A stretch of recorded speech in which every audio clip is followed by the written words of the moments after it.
Good evening, everyone. How many of you attended the session yesterday? Whoa, sincere students, huh? Good. All right, all the entire session? Okay, very nice. Very nice. Actually, I just wanted to convey this that this exercise, of doing the previous year's questions is perhaps the most important step in preparing for UPSC, because this is the only guiding tool that we all have, right? This is the only blueprint that we can follow. Okay. Quick sound check. Am I audible at the back? Yes, everybody? All right. Okay.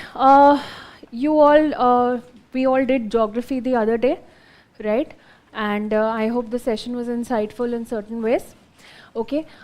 Today we'll be doing environment. Now, a little change of plan, because the number of questions in geography were less. Obviously, every year the weightage is not as much as it is in environment. We will be just quickly seeing some questions, okay? I mean, there are about, let's say, in the last 5 years, as per our division of subjects, there are about 100 questions in environment. And obviously, it is not possible to cover all the questions in this window. And I just want to give you an idea about how to prepare for environment, and rather than covering each and every question, because I assume that you all will obviously be looking at previous year's questions again and again throughout your preparation, okay? What probably I can help you more with is the sources that you can look at, how you have to read the newspaper, how you have to align your preparation for environment, how are the trends changing with respect to questions in environment, and what can we expect going further. All right? Okay, so this was supposed to be my second page, but now that you can see it, on which step are you all today? Where are you? Huh? Come, be honest. Where are you all today? I want to do it. Very nice. Okay. Nobody's here today. How do I do it? Okay. And who all are here? I will do it. I will do it. I need more raise of hands. I need more show of hands, and I will do it. Okay. Why? Because the single most important ingredient for success in anything is determination that I will do it, okay? Unless you develop self-belief, confidence that I will do it, you will obviously feel a little shaky in your preparation, and that is what we don't want, okay? All the common denominator in all the toppers and people who have cleared UPSC is that they all were determined and they all were looking for that one seat, okay? I mean, I'll just give you an example. A friend of mine, I was discussing with him, and I told him, while I was preparing through my preparation days, and I told him, yeah, there's so much stiff competition and there are so many few seats, and I was just complaining. And my friend, he said, you know what, how does it matter? I just need one seat. And that's the difference. That guy got through. Okay, he's an IPS now and I'm here. So the difference is you are only looking for one seat. Don't worry about the competition. Don't worry about anything else. All right, you have to have Arjun's vision. What was Arjun's vision? He only saw the bird's eye. So we have to have that kind of fire within ourselves that we are just looking at the target and moving forward. Everything else starts aligning. That is the power of human energy. Everything else starts aligning accordingly. All right? Okay. So we'll start with environment today. What all do you know about the environment section? You know about these topics? What are the kind of questions that you see? See, environment has, the topic itself has gained a lot of prominence, particularly after the forest examination prelims was combined with the civil services prelims, okay? So that also was one of the reasons because there are a lot of people who are aspiring for forest services, this subject has gained a lot of prominence. Not to say that it wasn't there earlier, it was, but of course it has become more conspicuous. All right. So some of the questions that you see in environment, I'm going to give you a brief of how they look and how we have to study, starting with biodiversity. When I say biodiversity, what do you understand by biodiversity?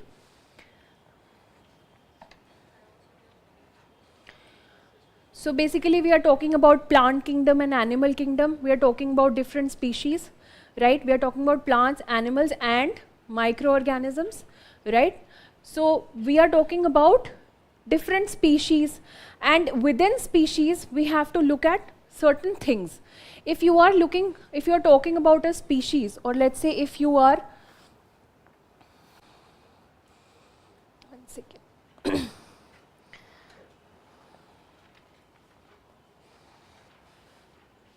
Okay, within a species, when you are reading about any specific species, there are a few pointers that we have to note. Number one is, what is the natural habitat of that species? Okay, natural habitat. Where is it found? Is it endemic to any place? So on and so forth. The other thing that we have to look at is certain behavioral characteristics. When I say behavioral characteristics, I mean what are our typical behaviors like human beings? What do? We eat, we sleep, right? And we have certain defense mechanisms, we have a certain way of living, okay? Same as with species. So what do? In terms of behavioral characteristics, we have eating patterns, we have sleeping patterns. So when I say sleeping, what does that remind you of?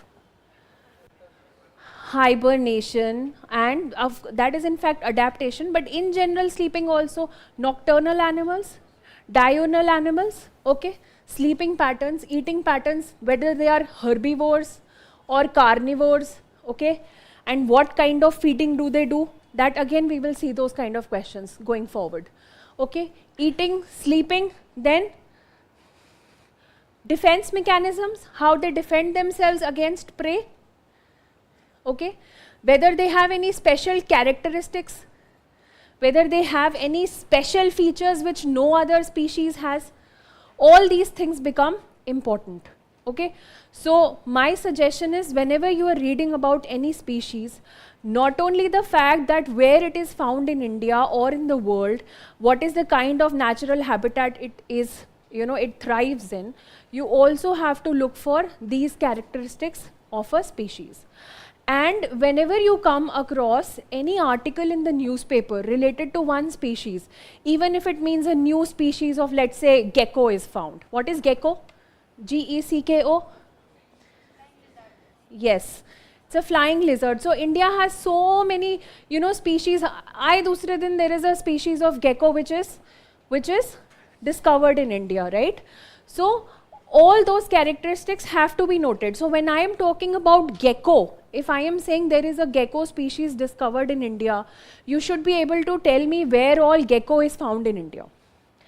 Gecko is a lizard, kind of lizard, flying lizard, okay? And it looks like a chameleon. You all know chameleon? Looks like that, okay? Similarly, mahasir. What is mahasir? Fish, right?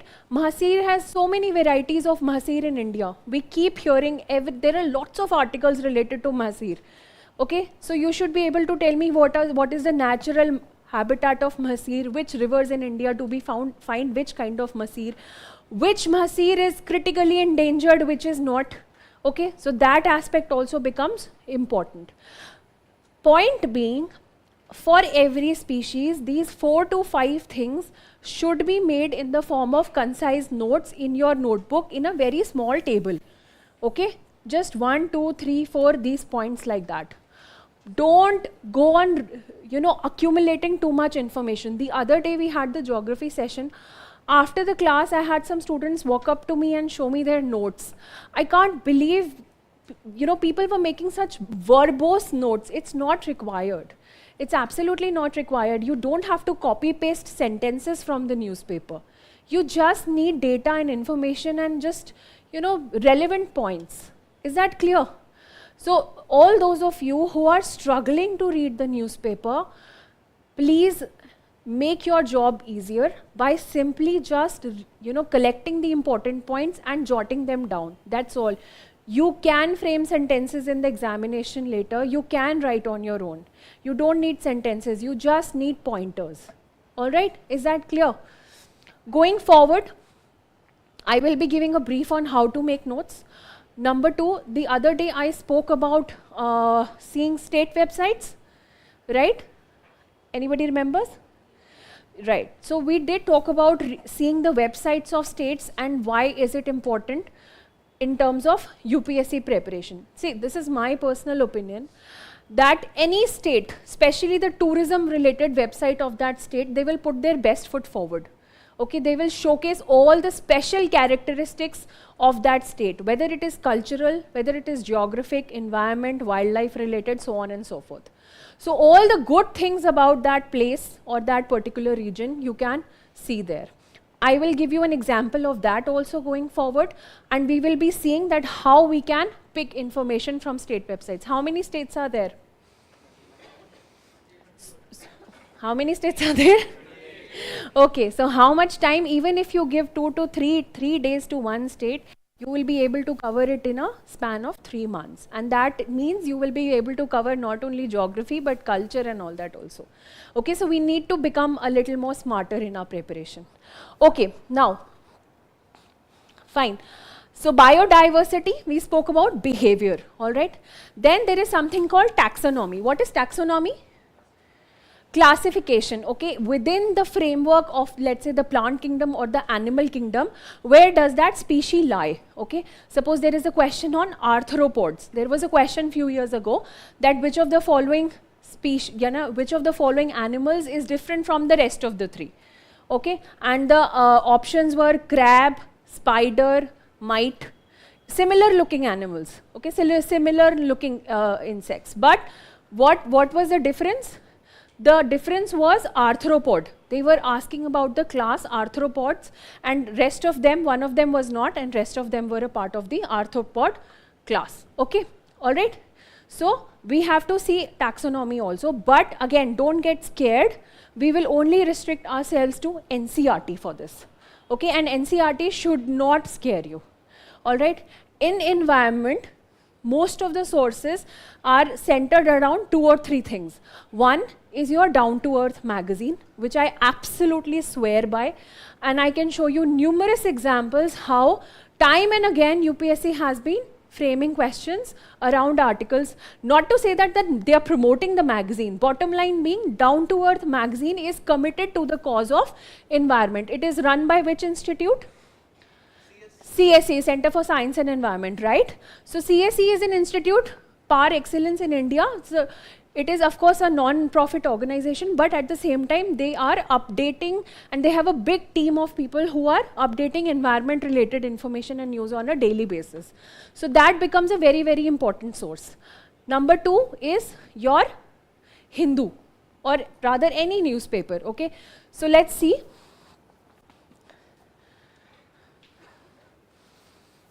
See, just see this. This is the latest screenshot I took from Down to Earth website, okay? In this, when you open the Down to Earth page, you will see the news section here, okay? When you see the news section, below that you will see all kinds of news, and every news is also divided by them into parts. So for example, you have wildlife and biodiversity, climate change, forests. Now if you see this, there is a Bellum Declaration here. Okay?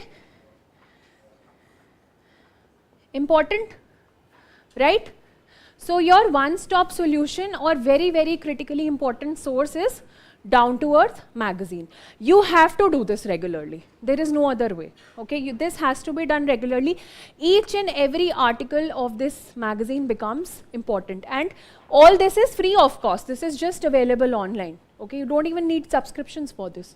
Okay, so simply go. They also have a blog. You can go and check out articles on the blog also. All right, fine. Now let's see. Going forward, I will show you questions in environment that are direct lift from these articles. Okay, I was speaking about Hindu. Okay, when you go to the Hindu website, under the science and tech section, there is energy and environment. In fact, see, science and tech, you have health, agriculture, environment, gadgets, internet. All are important, including gadgets and internet. Why gadgets? UPSC has been asking you questions on wearable technologies. You remember those questions? That in the context of wearable technologies, what all can you monitor? Can you monitor your heartbeat? Can you take your pulse? What else? You can take your steps, oxygen saturation, right? So that, and plus of course agriculture and environment is what we are focusing on here. Okay, so you have to see I can frame 10 questions just from this page. Okay, this is the importance of these two sources. Is that clear? All right, and we have to do this on a regular basis. Okay, even if you're not doing it daily, after every 3 to 4 days, please open the page and just look for up. You would have already done half of it by then.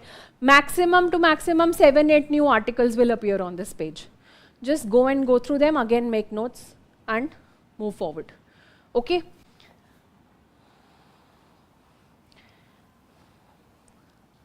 All right.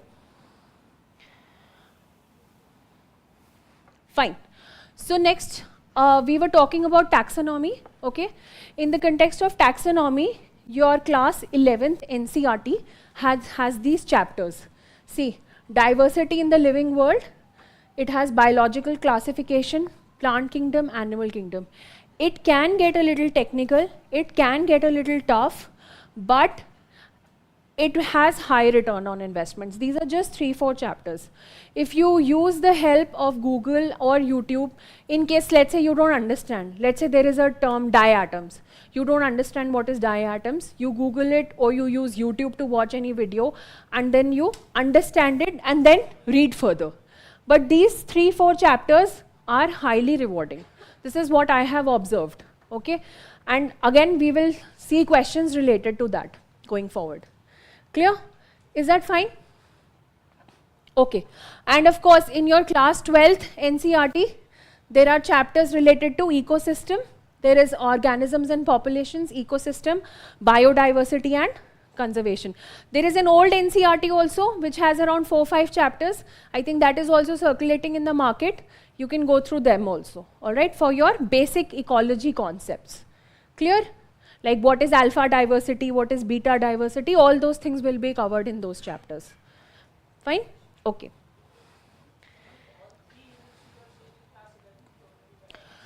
See, if you read, it's always going to help, okay? But I don't want to put a pressure on you that you have to read. It'll help, it'll always help. It always helps, like, you know, even for morphology of flowering plants, they can very well be questions. These are all basics. There is nothing so difficult about it. But if you read it, it is rewarding, all right? And even in cell, UPSC has asked twice in consecutive years, it has asked the difference between plant cell and animal cells. Okay, so of course this chapter also becomes important. Look, this might sound like a lot of work to do, but this will make your job very easy going forward, because these are fundamentals. Once you cover this, then you will be able to build on it further. Okay? All right. Now let's see some questions. I will start with some questions on laws and acts that have been asked in UPSC. Okay, and going further, we will see how those questions were inspired by current affairs and also what are the sources. Okay? See, the point of sources is not that this is the only thing you have to study. When something you know from which you can gain help, you know, to prepare for the exam, that automatically becomes important. Okay? So you identify that and you prepare accordingly. All right? Okay. So this is a question which was asked this year in 2023. How many of you have already seen this question? Okay, very nice. Okay, so the question says, once the central government notifies, the question is talking about Wildlife Protection Act, okay? The central government notifies an area as a community reserve. What all happens? So what is a community reserve? Make a guess.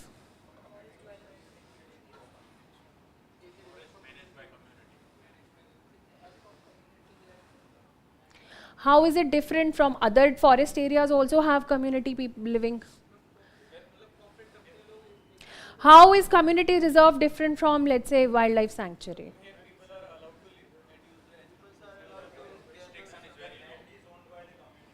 Right, that's right.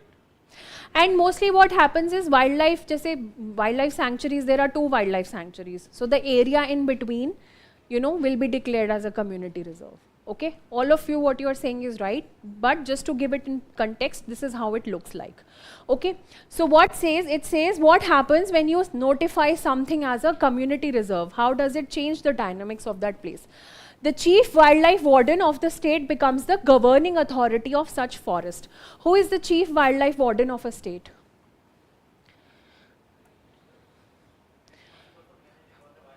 Very nice, very nice. Very nice. This answer will fetch you only 1 mark in UPSC. Come on, you, of course, see, this is what you do in mains when you don't know the answer.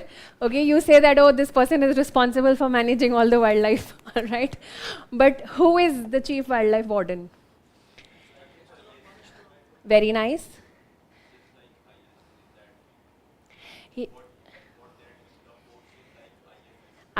It is in fact Indian Forest Service. See, chief wildlife warden of a state would be the topmost IFS officer of that state. IFS is like Indian Forest Service, not Foreign Service. IFOS, okay? So that would, chief wildlife warden would be, let's say आपका जो forest secretary होंगे, that will be the chief wildlife warden of the state. So that person looks after, becomes the governing authority of such forest. So what was originally with the community and the people, that place became the authority of the chief wildlife warden. Okay, hunting is not allowed in such area. Is this correct? Yes or no? Make a guess. Like, there's no harm in trying. Hunting is allowed? Okay, and people of such area are allowed to collect non-timber? अच्छा चलो वो तो दे ही दो है ना at least we will give that to people, all right. And people of such area are allowed to practice traditional agricultural practices? No. Okay, now here is where the confusion lies. This is also not correct. They are not allowed. Now let's see the source of this question.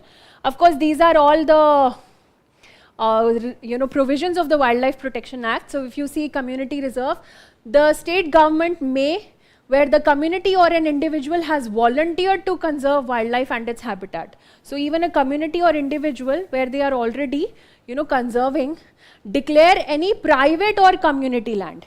It can also be a private land because an individual is also there. Within, not comprised within a national park. So we are not already in a national park, okay? As a community reserve for protecting fauna, flora, and so on, including the cultural conservation. Okay, clear? Now, the provisions of this, isme jo second the provision is written, that these provisions are also applicable to community reserves, okay? And the provisions are this: wildlife warden shall be the authority. So this particular thing, section 33, which says that wildlife warden is the authority, is also applicable to community reserves. This is what the law says. All right, now let's see the source. This is a 2023 question. The date of the article is 30th September 2022. Okay, and down to earth article, and it says community reserves. Are they forest department's backdoor entry into Northeast India? See, After a forest has been made into a community reserve, people cannot hunt there, nor can they use it for agricultural practices, leave alone jhum cultivation. Clear? Now you understood how you have to read the articles? Okay, so whenever any change is taking place in terms where people are affected, you know, especially community. So this is talking about Northeast. So what the article basically says is that forest department is luring people into saying that, okay, the community and the individuals who own land should be willing to declare it into a community reserve. They are doing it. People do it thinking that, okay, they might get some benefits from the government, but government is getting a control over their land. This is what the article talks about. So issue-based topics, issue-based news-related items are of utmost importance in environment. If not this year, the next year, the question is definitely going to come either in prelims or mains. All right? Is this clear? Okay. Going forward. Now, since we are talking about acts, see this question in 2020. Second statement, Central Groundwater Authority was formed under the Environment Protection Act, 2020. 2022, same question. Same question in ABCD format, that which of the following bodies is formed under the Environment Protection Act. Clear? So again, what we established last time in geography, that repetition is a common feature. Now, let's see, what is the Central Groundwater Authority? It is constituted under the Section 3 of the Environment Protection Act. So when you read about a particular body, you should go to its homepage and see what is its mandate. So the authority has been conferred with the following powers. So when you're reading about the authority, you should be able to tell what are the powers of that authority. Okay? So it can also resort to penal provisions. So UPSC can ask you a question next year or the following years, that Central Groundwater Authority, 1, it is established under EPA, 2, it has the powers, penal powers to impose penalty on, right, defaulters, right? So this is how you prepare, all right?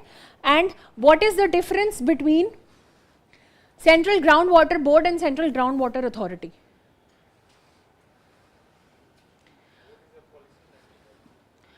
Board is a policy making body, okay. Anything else?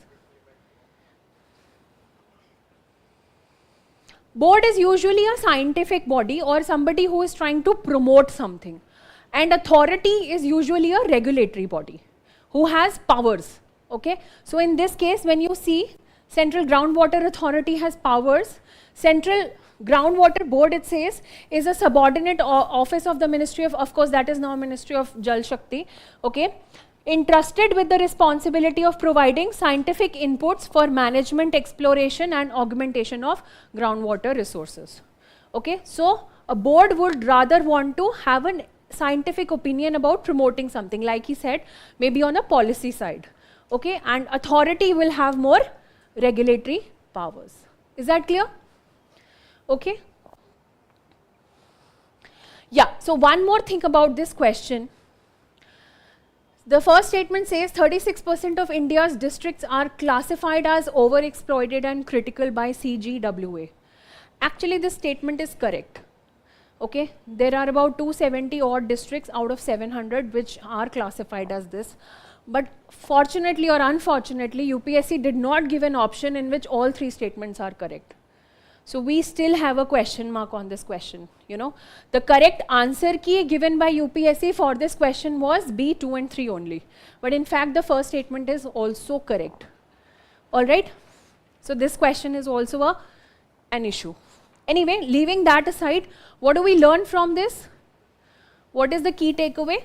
The key takeaway is that you read about authorities associated with acts. Okay. Number 2, you read about their mandate, and if there are any confusing options, you have to check about the options as well. All right? Clear? Okay. Next. As per the recent amendment to the Indian Forest Act 1927, forest dwellers have the right to fell bamboos grown on forest areas. Is this correct? They don't have a right to fell bamboos on forest areas, otherwise they will go and venture into forest areas, and they have a right to fell forest, cut bamboos on non-forest areas. Okay, so this statement is not correct. Then again, as per the Forest Right Act, bamboo is a minor forest produce. I think everybody knows this by now, all right? And again, it allows, this act allows the ownership of minor forest produce to forest dwellers. Again, down to earth. Clear? And see, the Forest Department, since the Indian Forest Act 1927 treats bamboo as a tree, it cannot be treated as an MFP. This was earlier how they have been refusing it. But now the Act recognizes it as an MFP. In fact, in certain states, they also give a minimum support price on this. All right? Is this clear? Fine. We are only establishing the credibility of our sources. Actual studies you have to do. Because naturally these topics may or may not be repeated, but what will surely come is what you read in the next 1 year, okay, in the magazine. Okay, next. This is a little distorted. Anyway, as per law, the Compensatory Afforestation Fund Management and Planning Authority exists at both national and state level. Campa authority, everybody knows there is at one national level and there is one state Campa which approves, right? Now, the question says, people's participation is mandatory in compensatory afforestation programs carried out under the, is this correct? Why not? Now see, this question was asked in 2019. See this article, 14th August 2018. Okay, and the article clearly says that the draft rules state, you know, whatever it talks about that. This implies that consultations with either of these bodies will suffice for developing the working plans, and Gram Sabhas do not have to be mandatorily consulted. The article is clearly mentioning that. Okay, so it clearly talks about how the rules are in contravention of our democratic principles. Okay, that the Gram Sabhas do not have to be, so people's participation is not compulsory. Clear? All right. So the answer is A1 only. Again, some more questions related to acts. Of course, I'm sure you all know this by now. Wildlife Protection Act and all its schedules are important. Can you tell me what is Schedule 1 and 2? Schedule 5. Very nice. Schedule 6. What plants? That are not allowed under any circumstance? What is the answer to this question? A license is required to cultivate that plant, or a plant cannot be cultivated under any circumstance? License is required. It can be cultivated, but a license is required. This was the confusing part. See how everybody remembers? Everybody in the class answered that which cannot be cultivated. But that's not the right answer, right? The right answer is that it can be only cultivated with the help of a license. That's how we make mistakes in exams. Okay, so you should be knowing the difference between the two. All right, clear? Schedules you all know. No need to revise that. Fine. What are the 6 plants in Schedule 6? Sorry. Now, like I mentioned last time, please see images of plants and animals to retain them better. You cannot do that otherwise. You cannot remember names, you will obviously forget. But if you see pictures, you will never forget. Okay, this is the cycad. This is native to India. This is blue vanda, red vanda. This is pitcher plant. This is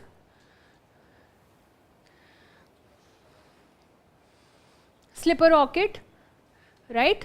Looks like a slipper, doesn't it? Okay, and this is Kantha. right? How do you spell it? Coot, coot.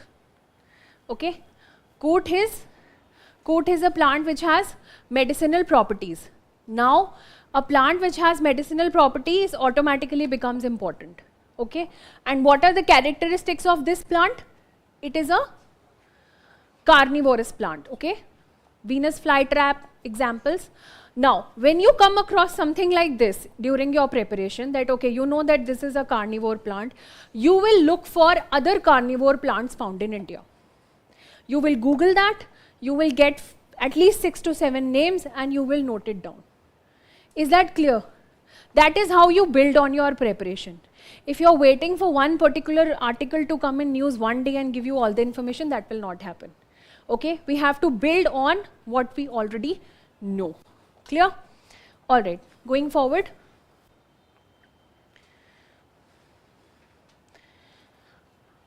The Environment Protection Act 1986 empowers the Government of India to state the requirement of public participation in the process of environmental protection and the procedure and manner in which it is sought. This statement is correct, right? Why? Because Environment Protection Act talks about, we just read it.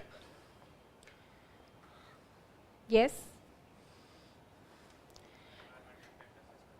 Yes, environment impact assessment, and in which you want to involve other stakeholders, you want to take their opinion, all right? Then it lays down the standards for emission or discharge of environmental pollutants. Who does that? Who lays down the standards ki एक thermal power plant से इतना sulfur dioxide release होना चाहिए, इससे ज़्यादा नहीं. Somebody's answering. CPCB, right? And state pollution control boards also. Okay, these are the authorities which tell you how much has to be done, not the act per se. Okay, or not the Government of India under the act. All right, clear? Okay, now as per the solid waste management rules 2016, which of the following statements is correct? So any by rules of a particular act, under of course the Environment Protection Act, you have the solid waste management rules, all those automatically become important, and the major provisions under that, the features of that particular rules are also important. So let's see what kind of things we have to see within the rules. It says waste generator has to segregate waste into 5 categories. How many categories actually? Nobody knows. It's 3. Okay, there is wet waste and dry waste. This you all know. You all know by default, because this is usually implemented in our households these days, wet waste and dry waste. Apart from that, there is the hazardous waste. Okay, so what all is included in hazardous waste? Biomedical, like needles and all, even diapers and all, okay, all that is included in hazardous waste. Okay, then rules are applicable to be notified in urban local bodies, notified towns and industrial townships only. Only aa gaya to anyway you raise a question mark. Okay, it can't be just this, of course it is extended to other areas as well. All right, rules provide for exact and elaborate criteria for the identification of sites. For this statement is correct. All right, that how do you identify a site for landfill? So for example, it says that from a river, the landfill site should be at least 100 meters away. From a pond, it should be at least 200 meters away. Why further from a pond? Why river 100 and pond 200? Common sense. River is a moving body of water, pond is static, there is bound to be more pollution. Okay, so that is the, and it is mandatory on the part of waste generator that the waste generated in one district cannot be moved to another district. Is that possible? No, we do need inter-district movement. All right, simple question, logical, but at the same time requires a little bit of preparation also. Clear? We are seeing questions on laws and acts from environment, and what kind of questions are framed and what are the sources from which. This question, the sources for these questions are the acts and the rules themselves. You don't need a specific source for that. Clear? Okay. Now let's go to biodiversity. Okay. Sorry, study the whole act. Can you study the whole act? That's the first question. Is it possible for us to study the whole act? No. But what matters is, like we saw in the case of community reserves, we have to read the important provisions. So for example, somebody is defining a community reserve within the act, we should read that.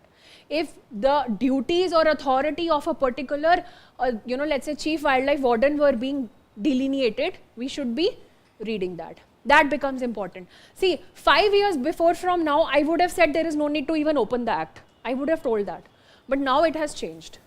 And especially because the provisions that they are asking are a little in depth. Okay, like agricultural practices, you all said that yes, they will be allowed their agricultural practices. But it was not correct. Okay, that's how things are evolving with the coming time. That question I think is of 2023. So that's how we have to change our preparation. All right? Yeah. No, that mark is wrong. Okay. Anything? Anybody else? Any question? Yes. So, how do I identify the important things in the act? See, when you open an act, especially with respect to, let's say, Wildlife Protection Act or Forest Act, you will automatically be able to identify the important sections. Every act has a index, and in the index there are given sections that, okay, this section will talk about so and so, let's say community reserves, conservation reserves, even Wildlife Protection Act talks about wildlife sanctuaries, national parks, it defines all of that. So you will automatically know that these are the important points and I have to read about them. Okay. See, in environment, there are maximum 2 to 3 major acts. Unhi se hi everything is being determined. Whether it is Wildlife Protection Act, Environment Protection Act, or it is the Biodiversity Act, all these are the major acts. So ऐसा नहीं है कि बहुत ज़्यादा सारे acts बैठ के पढ़ना है. It's not that difficult. There are just 3-4 acts. उन्हीं में से ही questions are being framed again and again. All right? Okay. Let's start with biodiversity. This is a favorite topic of UPSC. Out of 100 questions in the last 5 years, almost 25 to 30 questions were from this topic. Okay, when I speak of biodiversity, I obviously mean species and all, and I just mentioned that we have to see it both from behavioral point of view as well as taxonomic point of view. Okay, now let's see. 2023 question, again change in pattern. The questions earlier were more on the lines of 1, 2, 3 statement, which is correct. Now you're also getting assertion reason types questions. Okay, so let's see. Marsupials are not naturally found in India. Marsupials, the reason for that is marsupials can thrive only in montane grasslands with no predators. What are marsupials?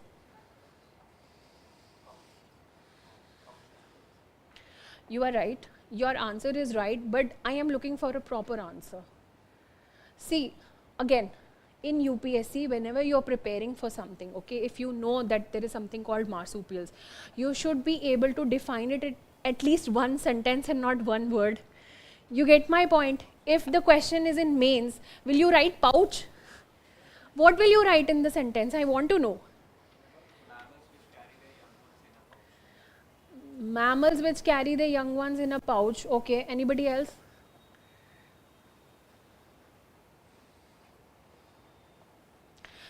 Basically, the idea is that animals who do not have a proper placenta. What is a placenta? Placenta is an organ which connects the baby to the mother in the womb and from which it derives its nutrition. Okay, so animals who have a rudimentary placenta, they have a weak or poorly framed placenta. In those animals, the baby birth takes place prematurely. The child is not getting nutrition inside the mother's womb, so the child comes out.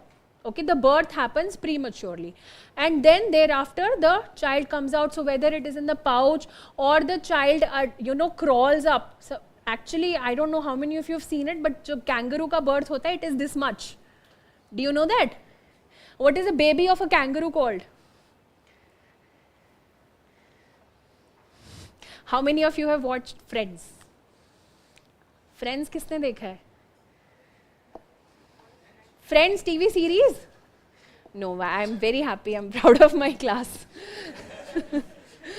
Not distracted at all. Okay, so the baby of a kangaroo is called Joey. Joey. All right, Friends is a character in that series. I thought you would know. I'm glad you don't know. All right, so moving forward. So it is this much, okay? And the birth takes place, and that itna sa organ crawls up to the mother's tits and attaches itself and starts taking milk, okay? So this is the basic underlying thing of marsupials. Now, when a question in UPSC is asked on marsupials, we will know the definition of marsupials.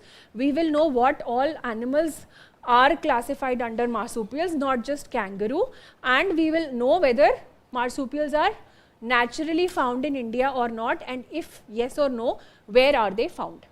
Is that clear? This is the way to see previous year's questions. Sirf answer nahi dekhna hai. You have to build on that question. All right? Let's see. These are marsupials. Okay? Sugar glider, numbat. You will find all the examples on the net. Just see that. Okay?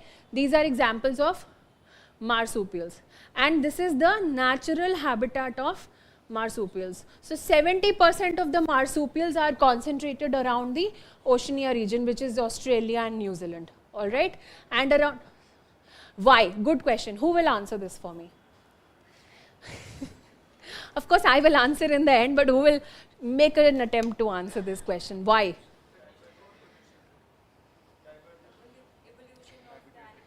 Evolution of animals took place everywhere, in India also, Africa also. Why only in Australia? Favorable habitat. Okay. What is their favorable habitat?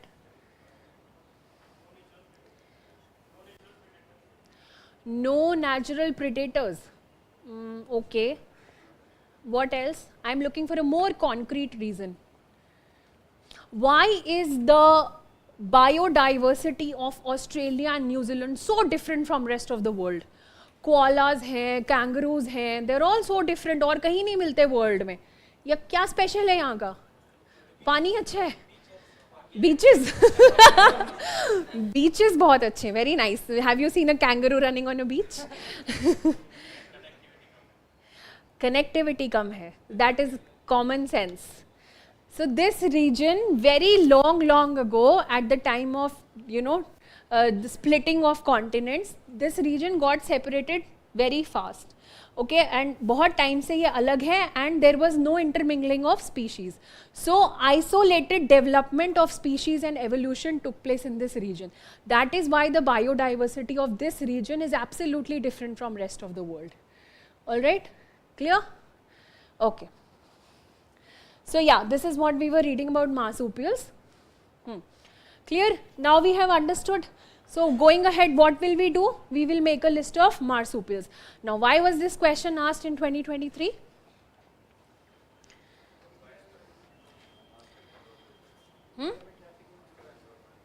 Australian? Australian government did what? Okay. Okay. So see, there is an Indian context to it also. Of course, kangaroos, if you search on news, you will find 10,000 articles. Australian government is probably taking some measures or whatever. Point is, in Indian context, why was this in news? Because in some northeast places, kangaroos were spotted by people. And they were shocked at how can kangaroos be spotted in northeast India. Of course, they are not native to our subcontinent.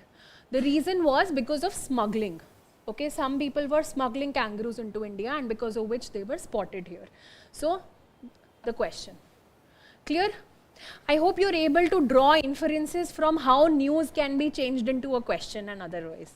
Right? This is what is the objective of this session. Padhai aap khud karoge. Alright? I'm only going to give you a hint as to how you have to identify news. Okay, next question. Again, I think this year only. Consider the following fauna: lion-tailed macaque, Malabar civet, sambar deer. How many of the above are nocturnal or generally active after sunset. What is the answer? All three. Deer bhi.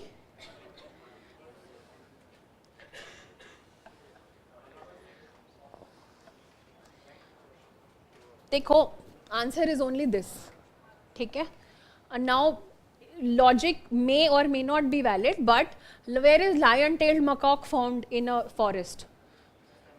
Highest parts of the trees. Okay, so it's highly unlikely कि वो रात को यहाँ से वहाँ कूद रहा होगा. Although can be done if it had night vision, but that's not there. Sambar deer, we know all the top predators are active at night, so there is a good chance that all the herbivores will be probably looking for their food in the daytime, right, rather than venturing out at night. Common sense can be applied, but at the same time, this tells us that we need to know about nocturnal animals. See, UPSC always talks about exceptions, okay? The norm is diurnal. Most of the animals are diurnal in nature, but exception is nocturnal. So we need to see the exceptions, okay? Now, this is it. Of course, these are the reasons why somebody might be nocturnal. They may want to avoid predators, evolution. They want to match prey schedule, that can also be done, okay? These are the nocturnal animals found in India, okay? Not just in general. In general, this बहुत लंबी होगी, but we are talking about nocturnal animals found in India, okay? What is this animal? Pangolin, very good. What is this animal? Guess. Porcupine, not bad, close.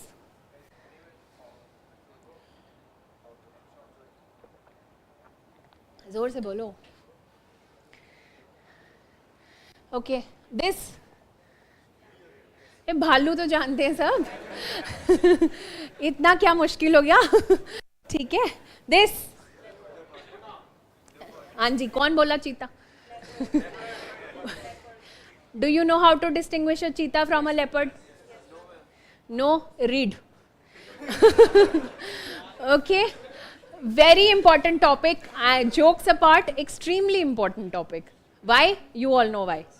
Alright, you should be able to distinguish a cheetah from a leopard. Okay. And this is honey badger. This you know. Good. This is slow loris, Indian civet, and this is the Indian wolf. Alright.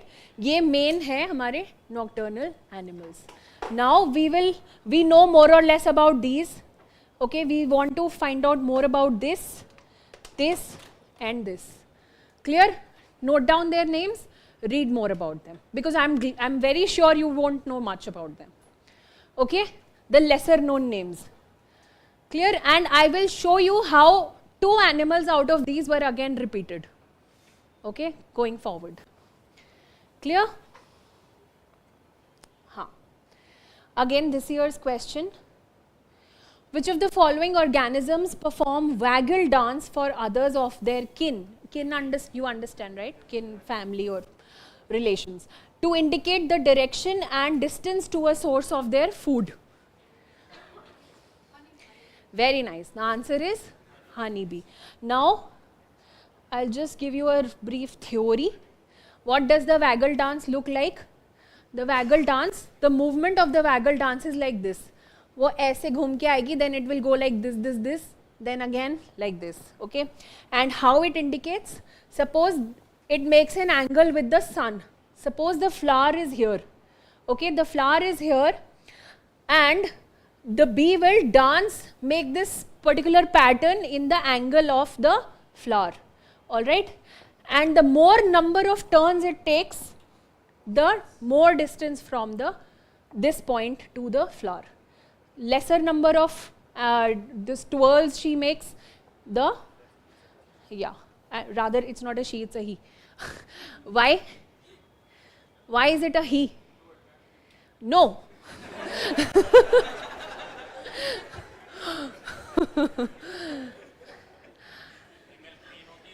Yes, there is only one queen bee. These are workers. Clear? Okay. All right. So this is the waggle dance of honeybees. Now identify the source.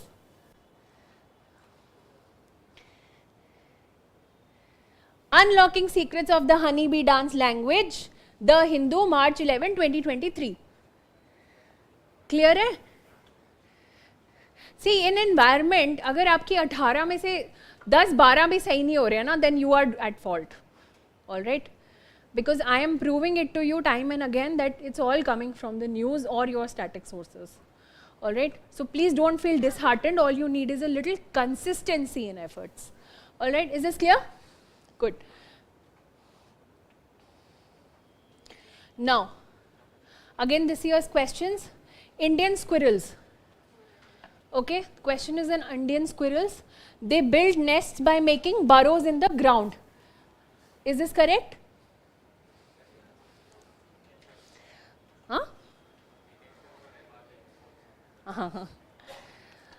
So, see, most of the Indian, there is, see, the question is talking about Indian squirrels. So, there is not one Indian squirrel, there are many species of Indian squirrels. But in general, other than one species, all squirrels make their nests up.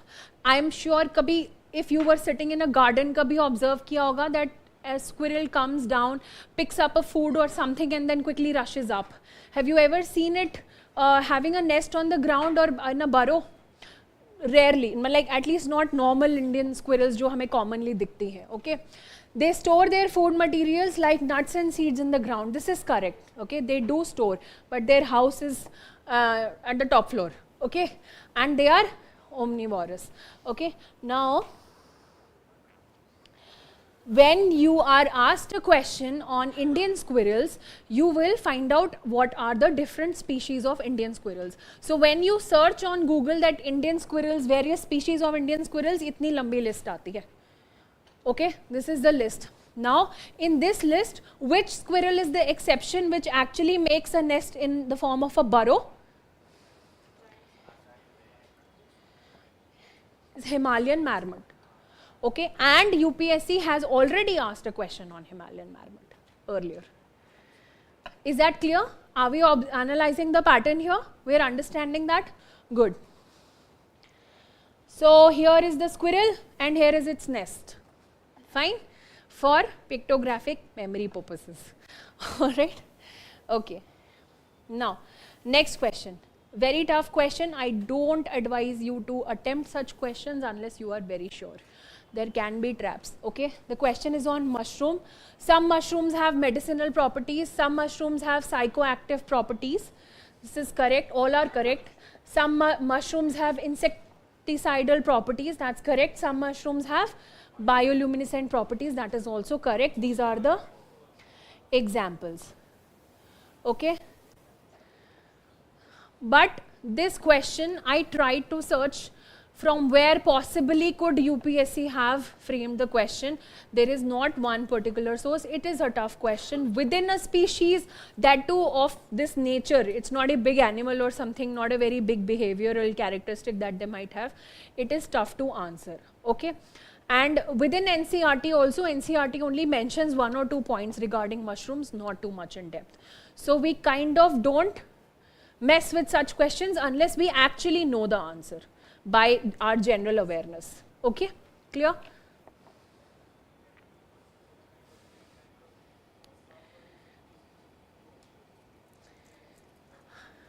Can you please be one notch louder? Sorry.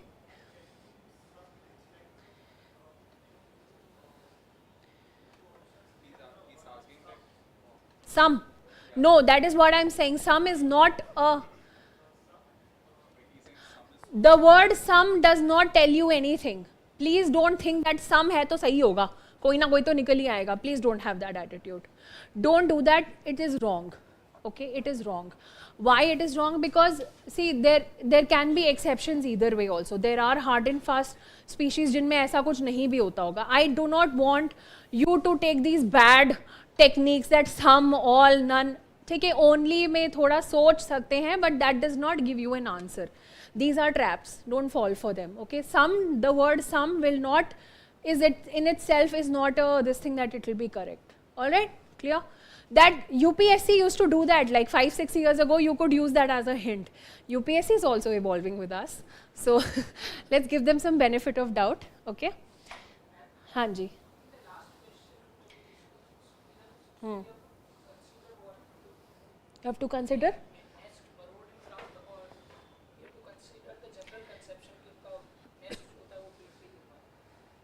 The question is specifically talking about nest.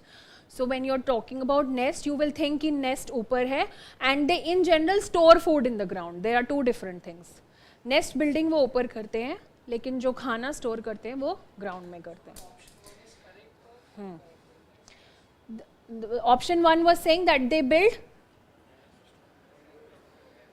What was option 1? Burrows is not correct. I told you there is only one squirrel which makes through burrows. Again, caveat, this is 2023, we don't have the official answer keys, but as of now our official answer key will say that no, they do not build nests in the ground. हाँ, exception है. I told you that is an exception. That is a challenge. अब आप you know there are 20-30 species जो वैसे कर रही हैं और एक नहीं कर रही हैं, तो who will you side with? You will go with the majority. है ना? That is what common sense says. Again, let's wait for the keys. Next year I might change my answer. And now the biggest challenge is only 1, only 2 भी दे दिया है, तो it could also be, might as well be wrong, right? As of now, our official stand is that that statement is not correct. They build nests on the treetops. Okay, clear? All right. Moving on, with reference to Indian elephants, consider the following statements. Question है, leader of an elephant group is a female. Maximum gestation period can be 22 months. What is the gestation period? Pregnancy का period, okay, कितना होता है? Then elephant can normally go on calving till the age of 40 years only. What is calving? Right. And among the states in India, the highest elephant population is in? Where is it? Correct. Why was this question asked? Okay, this question was asked in 2020 after this incident. All right. After this incident, pregnant wild elephant dies in Kerala after cracker-filled pineapple explodes in her mouth. Some absolutely horrendous people did that act. Okay. So the question is already telling you pregnant wild elephant. So the statement is asking you about a female, asking you about gestation period, asking about calving, right? What does this tell us? That link karna hai, okay? And now again see, it is certain that she was offered the pineapple filled with crackers to eliminate her. Obviously they wanted to kill her. Says the chief wildlife warden. We just read who is the chief wildlife warden, okay? So the topmost authority. Clear? So once you understand something, start linking and build on it. This is the only way to prepare. All right? Clear? So the answer to this question is 1 and 2 only. Okay? Again, species related questions बहुत ज़्यादा इस पे होते हैं. Where are they naturally found? Natural habitat क्या है? India में है कि नहीं है? Or so on and so forth. Just take a quick look. Asiatic lion is naturally found in India only? Yes, right? We know which is the which national park? Very good. Double humped camel is naturally found in India only? Where else? अच्छा India, हाँ central Asia, very nice. But in India और कहाँ, India में कहाँ पे होता है? Ladakh. Bactrian camel, okay. Nubra Valley, okay. One horned rhinoceros is naturally found in India only? In Assam, but is this statement right? No. It is also found in? Right, Nepal, okay. Now, similar question, ठीक है? Similar points, कहाँ पे है? It is naturally found in river and, so natural habitat has to be associated with country, has to be associated with region / river, okay. Clear? Again, similar question. Musk deer is found in its natural habitat. Who is musk deer? What is it famous for? Musk deer is not dancing deer. Who is dancing deer? National animal of? State animal of Uttarakhand. Okay. But what is the difference between musk deer and dancing deer? Very nice. Dancing deer is Sangai, right? It is found in musk is a fragrance. बहुत perfumes का नाम musk होता है. I think you would know that. Okay, and yeah. So anyway, you heard that song Man Kasturi Re? वो यही है. Kasturi is the name of the deer. All right, clear? All right. So the answer to this is Manas is in Assam and Kishanpur is in UP. Okay. So the musk deer is usually found in mountainous regions. That is why answer is 1 and 2. Clear?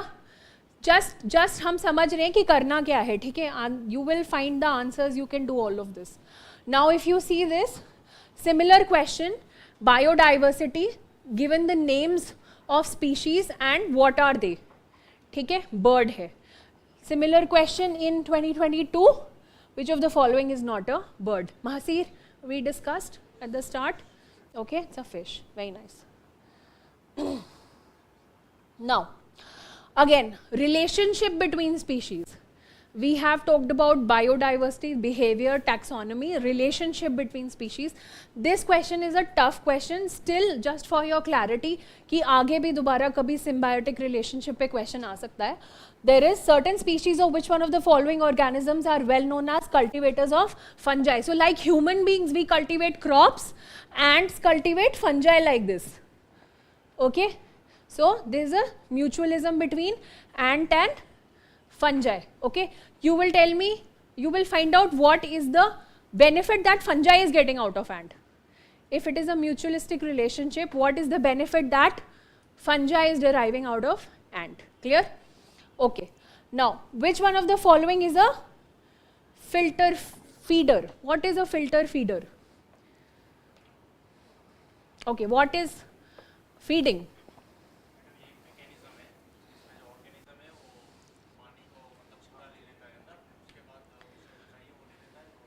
Right. So when human beings eat, what we do is we do bulk eating. हमें खाना का morsel लेते हैं and we just eat it. That's like bulk eating. Okay. Certain animals, they take water. Okay. Water पूरा अंदर लिया, उसको filter किया, पानी release कर दिया और उसके nutrients absorb कर लिए. That is filter feeding. Okay. So the example for filter feeders is oyster. Okay. Again, behavioral. Fine. Not easy. I am not saying these both these questions were tough, but at the same time we need to know this for future. Now when we know filter feeding, there are 4 types of feeding. Okay, note this down. You have to find out what are the 4 types of feeding patterns and examples for each one of them. Clear? Okay.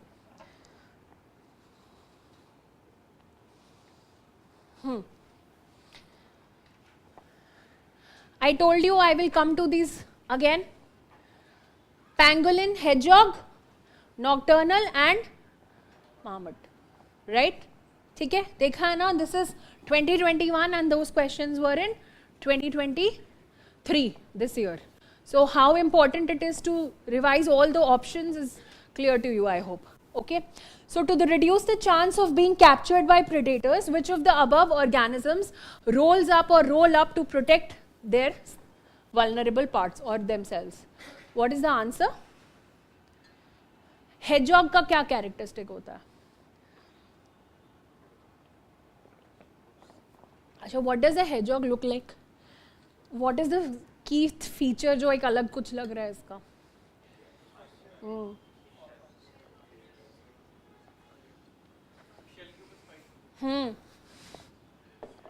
Very rightly pointed out, it has spikes. Okay, so it rolls up also, and sometimes in extreme situations it can release those spikes to attack its predator. Clear?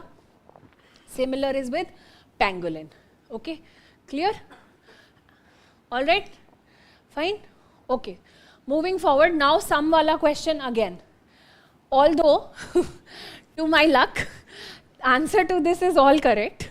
Okay, but I will still stick to my point. Please don't consider some as a hint that it is correct. There's no hard and fast rule here. Okay, some species of ternal. Acha, I'll give you a background of this question also. See, of course, we are only analyzing the last 5 years questions. We have a history, before that as well. in 2014-15, whatever, UPSC asked a question on sea cow. Does anyone remember? There is a question on which says which of the following animals are herbivores? Sea cow, sea lion, and seahorse, I think. Right? Sea cow was the right answer. Okay, right? So now, when UPSC is already asking you a question कि in marine organisms में से herbivores कौन है, देखो you think of it, marine ecosystem has all sorts of animals, भी plant के sources कितने कम है वहाँ पे, there is barely phytoplankton, right, and very few sources of plant. So the species who is dependent on plants or herbivores in the ocean might be having a tough time, na? And kitne kam honge, there will be few in numbers, very few species will be properly herbivore. Okay, and the irony of nature is that the bigger the species, it tends to be a herbivore. आप देखोगे in life there are bigger species who are elephants, right, rhinoceros, big animal but herbivore. Okay, so the point being, when UPSC asked that question, there should have been a general tendency to prepare the marine animals which are herbivores. Hence this question. Some species of turtles are herbivores. Turtles are marine, clear? Then some species of fish are herbivore. Okay, some species of marine mammals are herbivores. Alright, and some species of snakes are viviparous. ये तो चलो, I'm sure school में भी सबने पढ़ा था कि some snakes are viviparous. You know oviparous and viviparous? What is it? Gives birth to young one. Very good. Okay, so imagine all three are talking about marine species, right? Marine ecosystem में herbivores की बात कर रहा है. That is how we have to build on our preparation. All right, clear? The answer to this question is all correct. Okay, fine. Mammals and oviparous, you tell me. Who asked? Who asked? Who asked? Okay, what is the difference between oviparous and viviparous? Mammals are viviparous. This is just a way of saying that you know, like you say herbivore and carnivore, the official term is mammal is a category of animal. Animal kingdom में 5 होते हैं, Protista, Monera, okay, like then you have mammals, amphibians, reptiles. वो एक अलग category है, but mammals give birth to, generally mammals give birth to their young ones. The characteristic of giving birth to young ones is known as viviparity. So you can say oviparous, you can compare oviparous with mammals or you can compare oviparous with viviparous. ठीक है? Okay. Now let's see some questions in the plant kingdom. Okay, of course there are more questions in environment. Species पे तो never ending list है. I am not touching on all of them. You all can also see, but they are on similar lines. All right, let's move forward. Okay, now 2021, lots of questions on घास फूस. Okay, and see this question. How many here from South India? Okay, they have to answer this question for me. Moringa or drumstick is a leguminous evergreen tree. No, why? Is it not evergreen or is it not leguminous? What is drumstick? Give me the name of the recipe. Sambar, very nice. Okay, and what is tamarind? Imli, again ingredient of sambar, which is why I asked South India, okay? Because these are like the 2 key ingredients in that recipe, okay? Now, it is not leguminous. Moringa or drumstick is not leguminous, okay? Tamarind tree is endemic to South Asia, is this correct? No, okay? It is not endemic to South Asia. It is found a lot of, what is endemic by the way? Huh? Only found in that region and native to that region. Native or endemic में क्या difference है? If I say something is native to some place and something is endemic, what is the difference? Native means origin वहाँ हुआ है, हो कहीं भी सकता है. Endemic means वो वहीं पे ही मिलता है. Clear? All right. So in India, most of the tamarind is collected as a minor forest produce. This is correct. India exports tamarind and seeds of moringa. I am not saying this is an easy question. This is a tough question.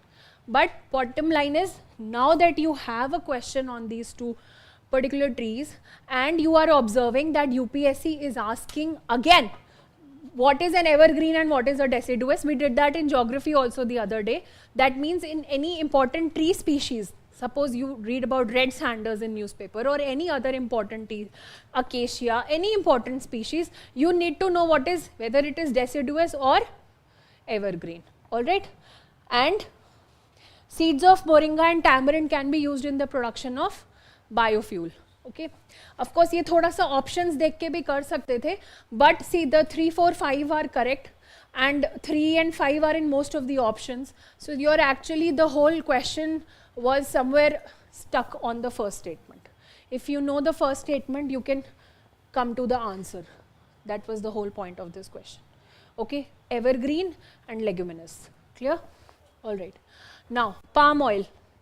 Palm oil is a tree native to Southeast Asia. Again, यहाँ भी native पूछा, यहाँ पे endemic पूछा. So whether a tree or something is native or endemic, we have to find out. All right. Palm oil is a raw material used for producing lipsticks and perfumes. Easy. Okay. It acts like a lubricant. Palm oil can be used to produce biodiesel. Most of the things हो जाता है, ठीक है? Most of the seeds. Okay, now, which one of the following is used in preparing a natural mosquito repellent? Very easy question, lemongrass. All right, any doubt?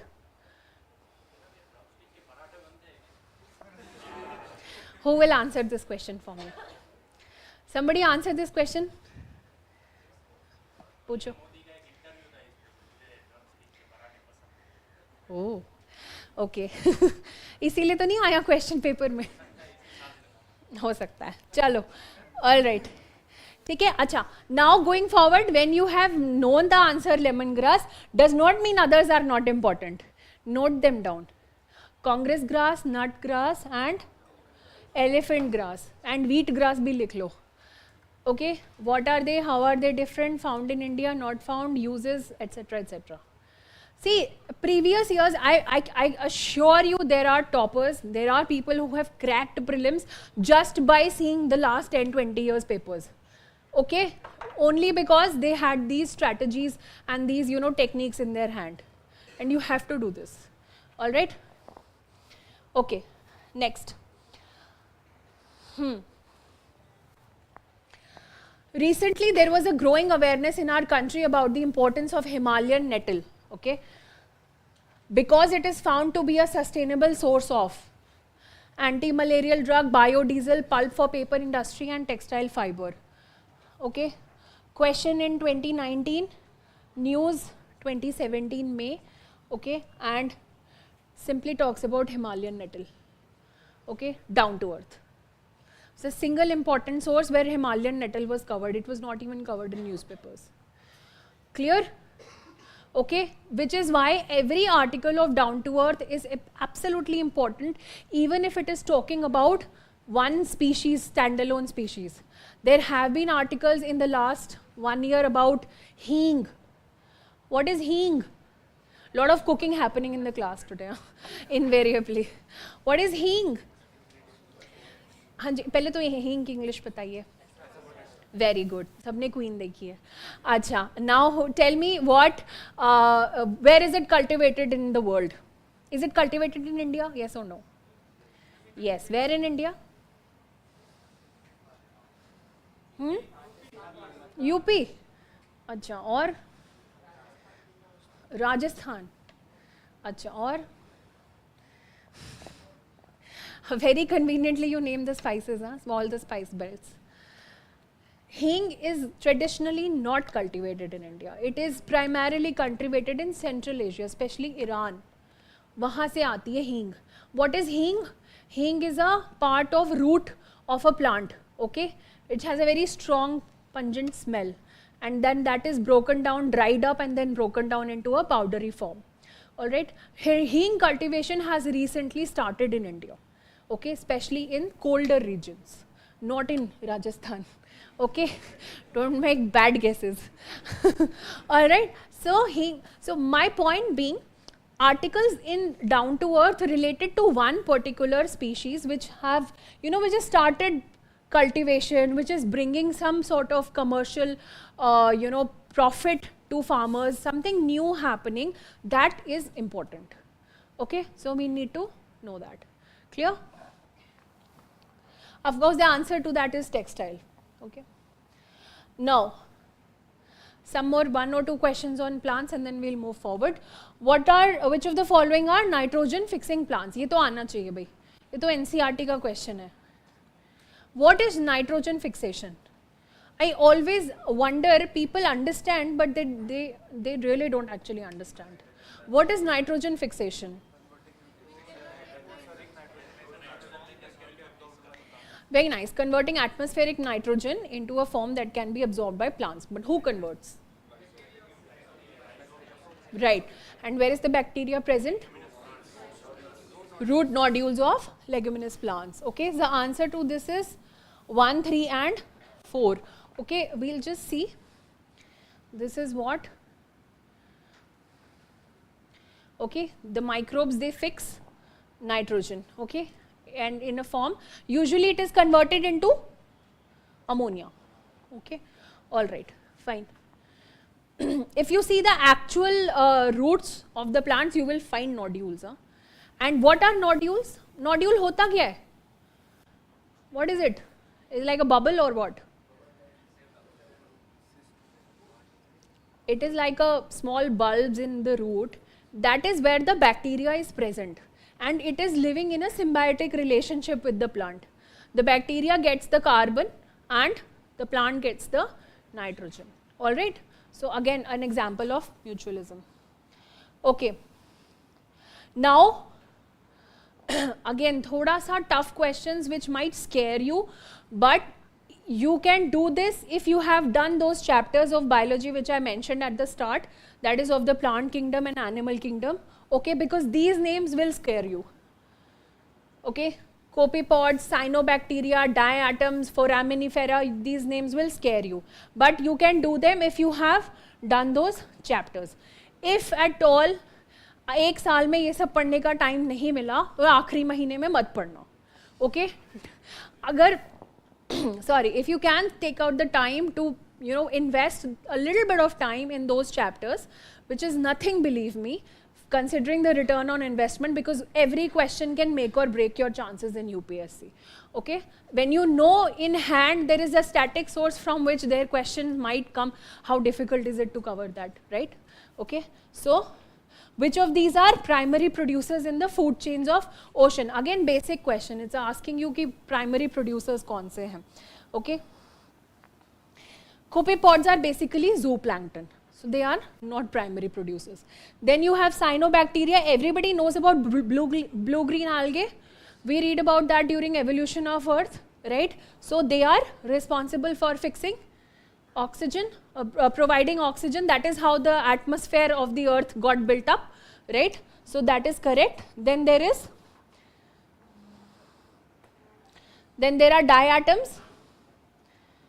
This is what diatoms look like, and these are foraminiferas. Okay, read about their characteristics. I'm just rushing through the slide. Of course, I can tell you all, but just read about it. And this will only make sense to you once you have read those chapters, because that chapter distinguishes, ki what is the basic primary organisms, what are secondary. That thing can be better explained if you have read those chapters. Clear?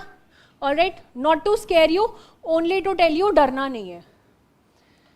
Okay. Simple question, detritivores. What is the difference between detritivores and decomposers? Detritivores are the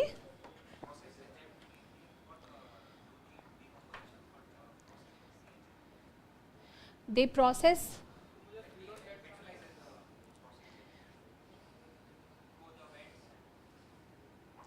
I'm not sure. I'm not sure I'm able to comprehend what you're saying. Basically, decomposers क्या होते हैं? See, decomposers जो decompose कर दे, okay, dead animal, plant, litter को, clear? Decompose कर दे, and डेट्रिटिवोर है जो उसको खा ले. Clear? Detritivores are organisms which feed on dead plant and animal and feces, potty. All right, clear? So those are detritivores. This is the difference between detritivores and decomposers. Now the question is asking you which of the following are detritivores. Okay, again NCERT. This is NCERT question. All right, clear? Options देख लो. Earthworms, jellyfish, millipedes, seahorses पहले आया हुआ है. Okay, wood lice. Now all these organisms become important and their feeding patterns also become important for future. Clear? This is how we have to see previous year's questions. There is no other way. All right, clear? See, detrivores का examples are crabs, mites, earthworms, snails. UPSC has asked a question on all four. All four. Okay.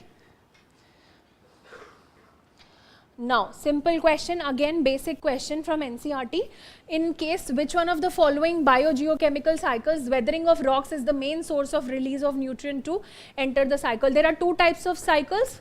What are they? Sedimentary and gaseous. And इनमें से sedimentary कौन सी है? Phosphorus and sulfur is also. But what is the answer between the two? Phosphorus. This is a snippet from your NCERT. Okay. The natural reservoir of phosphorus is rock, which contains phosphorus in the form of phosphates. When rocks are weathered, minute amounts of these phosphates dissolve in soil solution and are absorbed by the roots of the plants. Clear? Is that all right? Fine. It's direct lift from NCERT. Okay. The other day we did cover some topics from agriculture. This was all about biodiversity, plant, animal, microorganisms. Okay, this is how we have to prepare for the future. Now, some topics in agriculture you must have covered under the economics section, right? And you must have covered under geography also. Okay, now we'll see some questions in agriculture from the environmental perspective. Just read this question.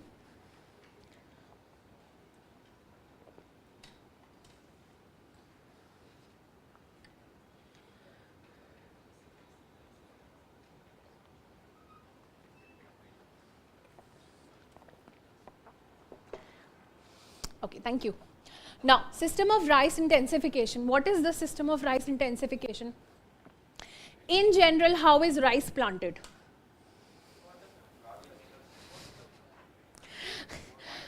What word? Waterlogged conditions hai. Then what else? Gap pe lagate hain. That's right. What else? Seedlings are planted. This is what I was looking for. The direct seed is not planted. The seedlings. The seed is grown into a small seedling. What is a seedling? Thoda sa bada plant, itna bada, and then that is planted.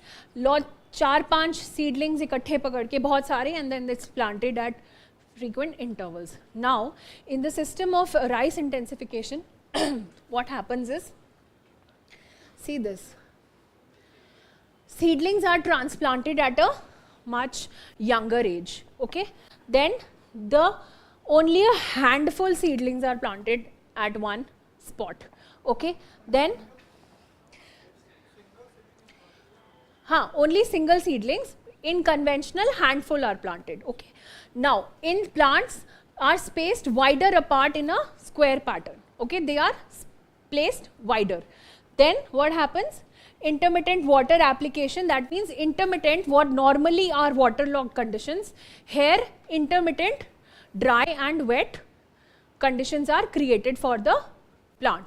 Okay, now again of course aeration and organic fertilizer, that is all right. Okay, so the question is asking you that when you do all of this, how does it impact?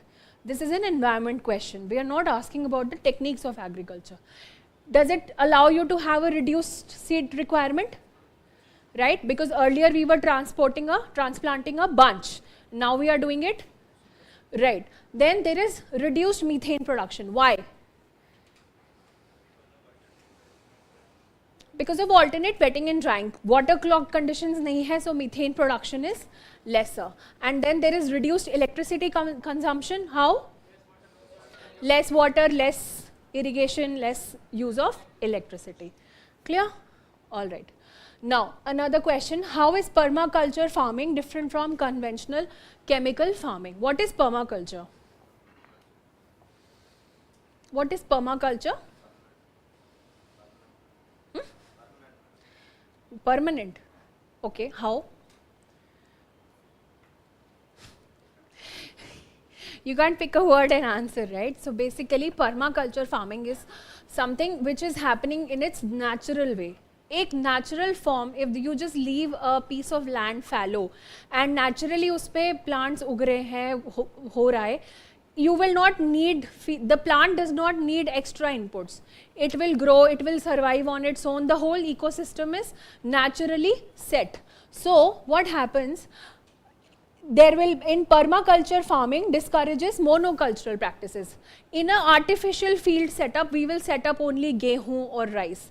In a natural environment, सब एक साथ कुछ उगेगा and they will support each other. All right, clear? This is, but in conventional chemical farming, monocultural practices are predominant. This statement is correct. Okay, conventional chemical farming can cause increase in soil salinity, but the occurrence of such phenomenon is not observed in permaculture farming. That's right, because soil salinity is increased due to excessive irrigation. Excessive irrigation, unnecessarily you're providing water, the water evaporates and the salts are left. So the salt becomes saline. All right, that does not happen under normal kind of farming. Okay, normal, when I say normal, I mean natural farming. Okay, conventional chemical farming is easily possible in semi-arid, but permaculture farming is not so possible in such regions. Is that correct? No. Why? Because even in semi-arid regions, the crop, you know, the crop kind of crops might be different, but it can, natural farming to फिर भी हो सकती है ना, depending on the natural conditions of that place. All right. Now, practice of mulching is very important in permaculture farming, but not necessarily in conventional chemical farming. What is mulching? You please answer in sentences. Even if you see, the point being, you know the answer, but if you're answering for an exam, you have to frame a sentence. Okay, it's right, you are covering the soil, but with what?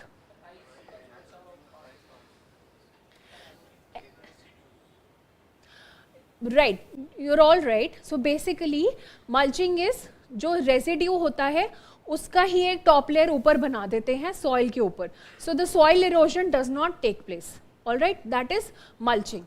Now the answer, this third is wrong, all rest of them are correct. The takeaway here is agriculture based articles in the news which are comparing conventional agriculture with the new techniques, whether it is permaculture, whether it is natural farming, whether it is organic farming, they are extremely important. All right, although ये सब, they are all synonyms, so to say. बहुत कम difference है. If I ask you what is the difference between natural farming and organic farming, you will get confused. Okay, but there are minute differences. So in organic farming, there is a understanding that you can put additional inputs in that, but in natural farming you just leave it as it is. Okay, minute differences, but both are organic. Natural is also organic. You are not putting in any artificial stuff like fertilizers or pesticides. Clear? So these things are also important. Agriculture, I mentioned the other day as well, is one of the most important topics in UPSC. Okay, all right. Because it's a backbone of our country, you have to see it like that, right? This is what 54% of our population is employed under. And if you are not able to understand the basics of that, it is difficult, right? Okay, we've covered this.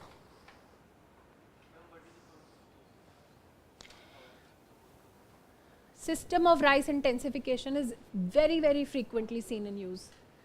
Sorry, who asked? Yes. The source of this question, see, the system of rice, SRI, system of rice intensification search karo and then just Google news. You will find tons of articles on it. It is so frequently seen in news. I did not put one article assuming that you all know that this is very, it's a popular topic, okay. And again, like I mentioned, natural farming, organic farming, these things are important. Usme koi bhi article aata hai, okay, that becomes important. All right. What is zero? Yes. What is that? Zero budget natural farming. Without any. So usme there are. Who is the person associated with it? Palik. Very good. And then there are uski apne characteristics bhi hain. Bijamrit, Jivamrit and all that, okay. So point being, these things are very, very often seen in news and they become important from the point of view of UPSC, alright? Alright. हाँ, अगर बिल्कुल source ही चाहिए तो हिंदू में आएंगे articles and down to earth will also cover. Both these magazines and newspapers, they cover it in detail, okay? Alright. Fine, next, in the context of India, eco-friendly agriculture कौन सा है? See, as per our official this thing, we thought vertical farming should also have been correct, but vertical farming is not considered correct as an eco-friendly measure because it requires a huge infrastructure setup. What is vertical farming? What is vertical farming? What is vertical? Very nice. Okay, so बहुत कम soil पे किया जा सकता है. You build structures, aquaponics है, through that आप hydroponics, aquaponics, you are basically building artificial structures to create, you know, floors of farming. So like that, okay. So vertical farming is, you can say, eco-friendly in the sense that okay, it is using less inputs, it is more scientifically devised, irrigation कम हो रहा है, पानी कम use कर रहा है, but in general it is not considered very eco-friendly because it requires a huge infrastructural setup including a lot of electricity consumption, okay. However, the answer could have been this also. The official key says 1, 2 and 3 only. Okay, what is tensiometer? Pressure or the water potential of the soil, okay, the water. And then legume intensification, you understand? What are legumes? We just discussed. Leguminous plants, okay. Crop diversification. Very good. All right, simple, fine. Okay, now easy question. Among the following crops, which one is the most important anthropogenic source of both methane and nitrous oxide? Easy hai? Rice. Okay. Again agriculture based, again, but these are all agriculture based questions only for environment perspective, okay. Now, what are the advantages of zero tillage? What is zero tillage? What is tilling? Mechanical manipulation of the soil or rotation, or you can say, you know, the movement of topsoil, basically top layer of the soil, okay. So when you don't do that, what happens? The old crop residue or the old crop parts continue to remain in the topsoil and that kind of becomes a fertilizer for the next following crop. Alright, now the question is talking about the advantages. It says sowing of wheat is possible without burning the residue of the previous crop. Easy? Okay. Without the need for nursery of rice saplings, direct planting of paddy seeds in the wet soil is possible. This is correct. Okay, and carbon sequestration in the soil is possible. Why? How? Carbon कहाँ से आ रहा है? Residue of the plant which would have been otherwise, you say, let's say burn कर देते तो वो atmosphere में carbon dioxide बन के चला जाता. That is still there in the soil. Clear? All right. Easy. Okay. Now fertigation. What is irrigation? You पानी में fertilizer मिला दो, that is fertigation, okay. Now controlling the alkalinity of irrigation water is possible naturally, right. Then efficient application of rock phosphate and all other phosphatic fertilizers is possible. Is this correct? Why? Phosphatic minerals don't mix with water. They are not soluble in water. Potash is, urea is, nitrogen is, but not phosphorus. Okay, so that is why this statement is wrong. All other statements are correct. What is the takeaway from all of this? Possible hai, but see, the point being, agricultural related जो भी नई techniques आती हैं in the news, okay, whether it is because agriculture is a major contributor of greenhouse gases, you know that, right? After the power sector, after the energy sector, agriculture is the second largest contributor to greenhouse gases. So anything that helps prevent that becomes important. All right, clear? Okay. Again, all these were in news, directly picked up from an article. Okay, the use of carbofuran, methyl parathon, phorate, and these are pesticides in agriculture. Okay, this is a direct lift from an article. So this question was there in 2019. Okay, now let's see 2023. Again, a different system of agriculture. Okay, recirculating aquaculture system. What is aquaculture? Exactly. So there is an artificial way of growing aquatic organisms. Clear?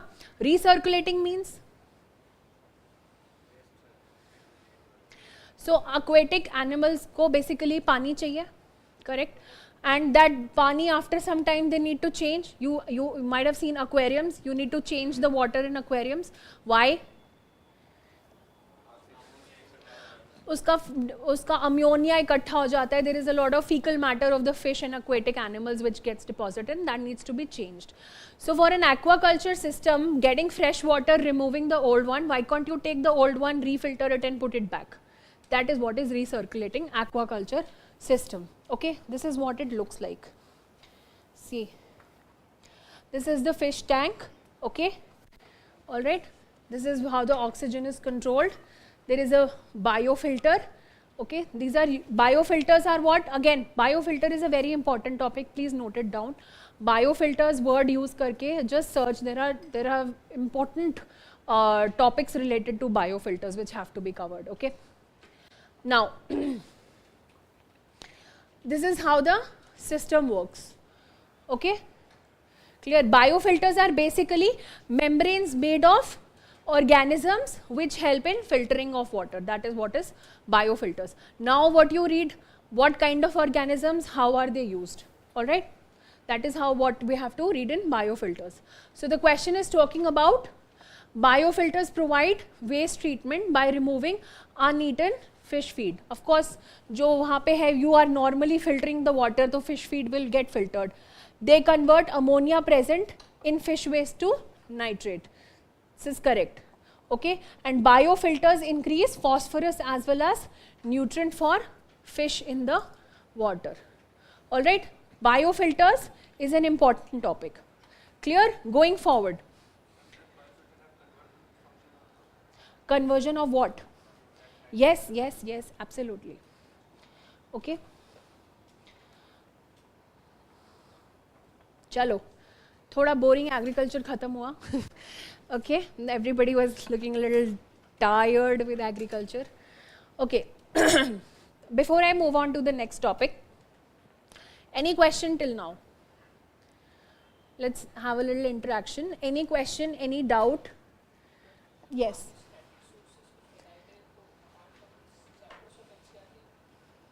See, your usual static sources जो आप normally कोई एक दो environment की books follow करते हो, which you already follow. Okay, which, see, because you have to have one book also in hand. Okay, you can't just go through newspapers and prepare.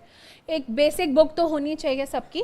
There are plenty of books available in the market. I cannot take names, I will not take names, but you can pick one book and keep it as your base. Everything else, all that is top up information on that. Okay, and NCERT is a must. And these two newspapers, Down to Earth is a must. Hindu, you can read other newspapers also, but Down to Earth is a must. I will not lie. Anybody else? Okay, fine. Moving forward. चलो भाई जो सो रहे हो वो उठ जाओ. Okay, come on.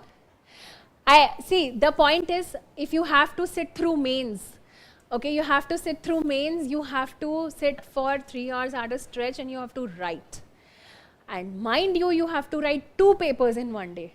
Okay, I'm not joking. By the end of your exam, your hand is almost like this. It's so tired and cramped up because lick ke, you know, your hands are like this. And then there are papers back to back on consecutive days. Okay, so we have to build stamina. And the only way to build stamina is through practice. And the only way to practice is by sitting in the class, writing answers, and what else can you do? Okay, and challenging yourself. How will you challenge yourself? Sorry? Breaking one's own record every time. Very nice reply. What is your record for longest sitting with concentration? Everybody is laughing. सबको अपना reality check पता है. What is it? 10 minutes?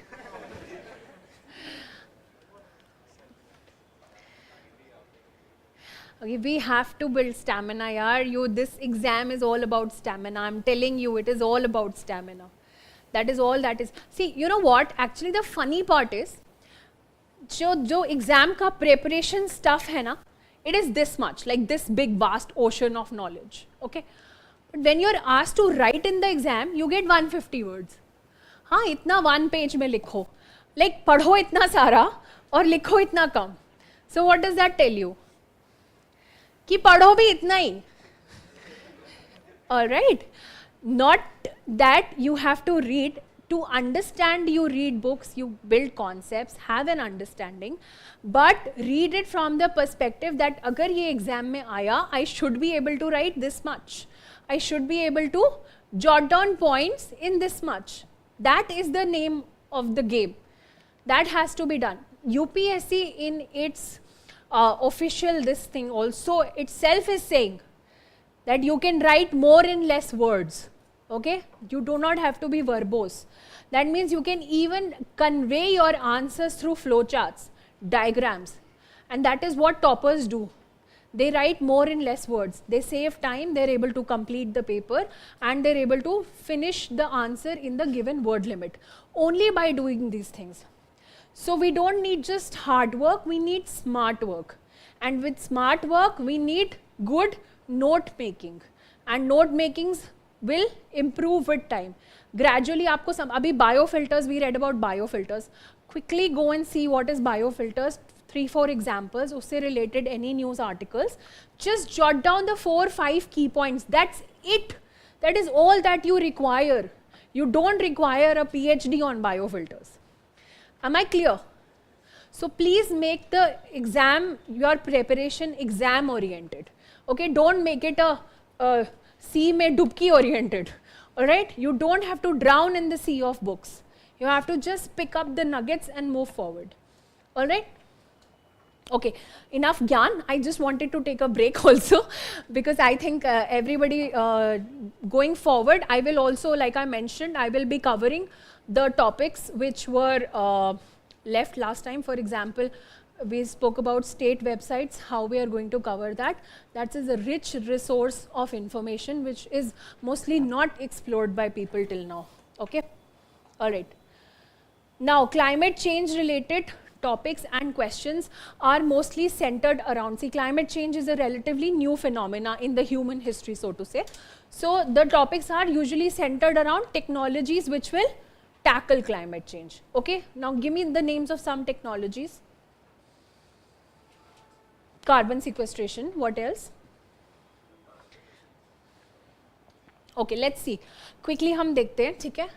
Now, some sciences suggest the use of cirrus cloud thinning. What are cirrus clouds?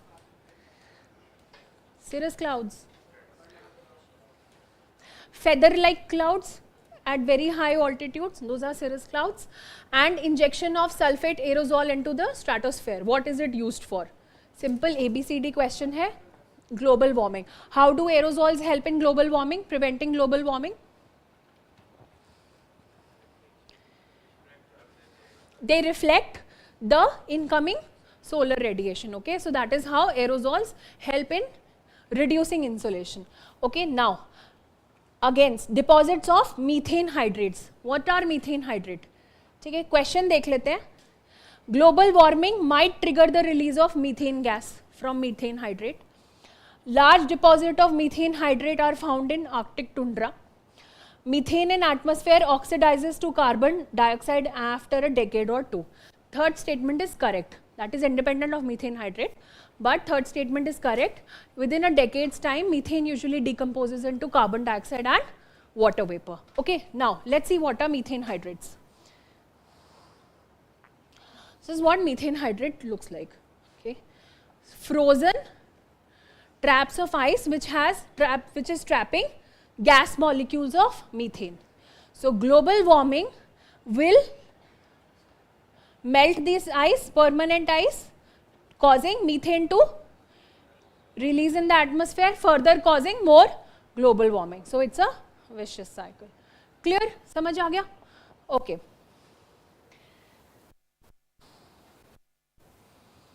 Biorock technology is often talked about in which of the following? Similar पीछे वाला question था. Broadly it is asking what is it related to. But we will read the details also. Okay. And another broad theme, what is blue carbon? What is blue carbon? Carbon captured by oceans and coastal ecosystems. Okay, now this is what bio-rock technology looks like. Basically, bio-rock में क्या होता है? There is a artificial structure to grow corals. Okay, it is provided with electricity. There is a cathode and an anode through which electricity is passed. Okay, there is so this running electricity attracts all the calcium ions in the sea water. Okay, and this results in calcium carbonate to grow, CaCO3. This is what it looks like in real. Clear? Now this technology is being used in India. Find out where. Okay, and read more about it. Okay, clear? Easy? Point being, जितनी भी carbon mitigation related technologies आती हैं, we have to see their working. Only then you can remember it. Bio-rock अभी कभी याद नहीं रहेगा otherwise. The only way to do is this way. ये एक बार देख लिया कभी नहीं भूलेगा. Clear? Okay, next.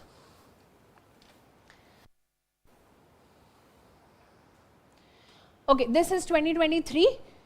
Okay, spreading finely ground basalt rock on farmlands extensively. Basalt rock को अगर आप farmland पे extensively powder form में you will throw it around, spread it around, it will absorb carbon. Okay, because it interacts with carbon dioxide.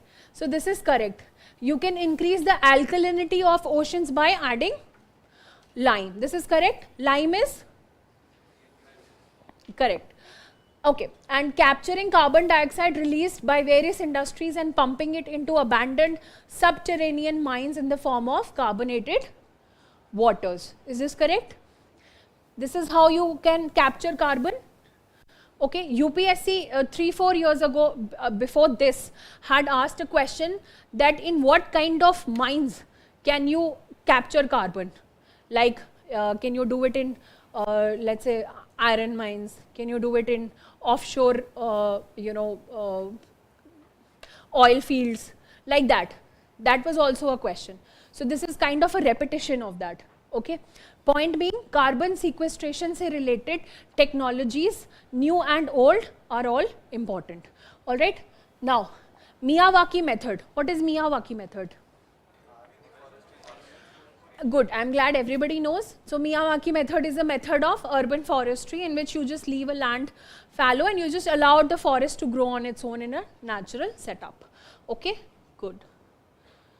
Now, Carbon markets. Somebody mentioned carbon markets while I was talking about the means of tackling climate change. What are carbon markets? What are carbon credits?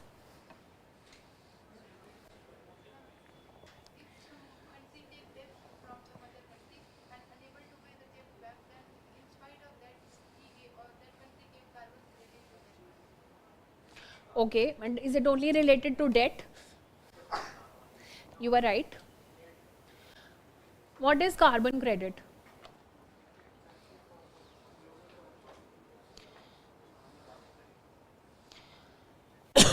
See, basically, we all want to reduce the amount of carbon emissions that we are making in the atmosphere, right? That is the primary goal. And the way to do that is twofold. Either you stop the emissions from happening, okay, or you grow more trees. So wo trees will act as a carbon sink and absorb the excess carbon. Now, suppose there are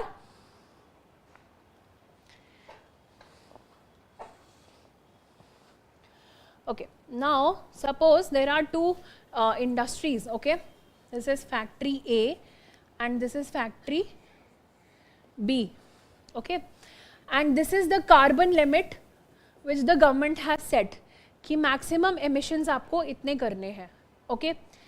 A has achieved, let's say this is 100 some units, okay, carbon equivalents, 100 ton carbon equivalent, and B has made this much emissions.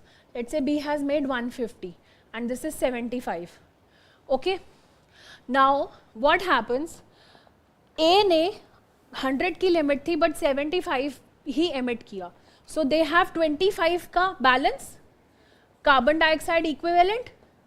B ने 150, that means 50 extra, so they have plus 50 extra pollution they have done, right, okay. Now government will give carbon credit, or an authority will give carbon credit to A worth 25 CO2 equivalent, okay. B as a different factory can purchase this credit from A, clear, alright, can purchase this and offset at least half of its additional emissions. Is that clear? Now how that takes place? Yes, somebody asked. Oh, of course उसके पास 25 ही surplus था, अगर वो किसी और से और ले ले तो ले ले, okay. In this scenario only half, alright, yeah. Emission कम हुआ ना, limit कितनी थी 100. देखो, when the regulatory body is setting a limit of 100, it says that in general factories of your nature will emit, let's say, 100 CO2 ton equivalent. But the other, let's say factory A has some good technology, let's say it is implementing flue gas desulfurization, or it is implementing some other technique through which it is preventing extra carbon from going in the atmosphere. So it is preventing, कम हुआ ना. In general, industries of those kinds do 100, but that A industry was doing only 75. Clear? So कम हुआ, and so the any company who wants to earn carbon credits will have a motivation. Now that company has a motivation. अगर government limit ही नहीं set करती, if there was no such thing as 100 का limit, there would be no carbon credit. Correct?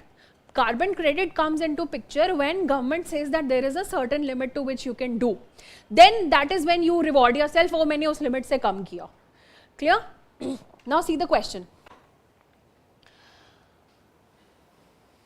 Carbon markets are likely to be one of the most widespread tools in the fight against climate change. Is this correct? Why? Is that answer question ka, the reason the question gives is because carbon market transfer resources from the private sector to the state. Now let's understand it this way. अब मान लो carbon credit का system ही नहीं होता. There was no system of carbon credit. People are polluting and government, poor government is trying to control emissions. As a country, we have given NDCs. We want to control our emissions. Okay. सो अगर कोई A, B, C, D factories हैं जो carbon they are releasing, what was the way for government to control? Reduce carbon dioxide. It would probably plant more forests. Okay, it will say कि अच्छा इतना pollution मेरा देश कर रहा है. I'm talking when there is no limit. Okay, when there is no limit, there is no concept of carbon credit. That is when the government says, okay, you pollute, I will plant trees. Okay, let's say there is a situation like that. So the ultimate responsibility of ensuring as a country that we are not giving enough emissions lies with the government. It is the responsibility of the government, right? हम international forum पे the government goes and gives NDCs, right? Nationally determined that we want to reduce our emissions by this much. Now government का काम है ये, but जब government वो limit लगा देती है, वो काम private का बन गया. When government applied that limit of 100, something that was supposed to be done by government, private participation started taking place. Because there was extra generation of carbon credit, concept of carbon credit applied. Correct? So, the second statement says, carbon markets transfer resources from private sector to the state. That means जो पैसा शायद government लगाती, उसको counter करने के लिए वो private लगा रहा है. A factory ने कुछ अच्छा investment किया technology में to reduce its carbon emission. Right?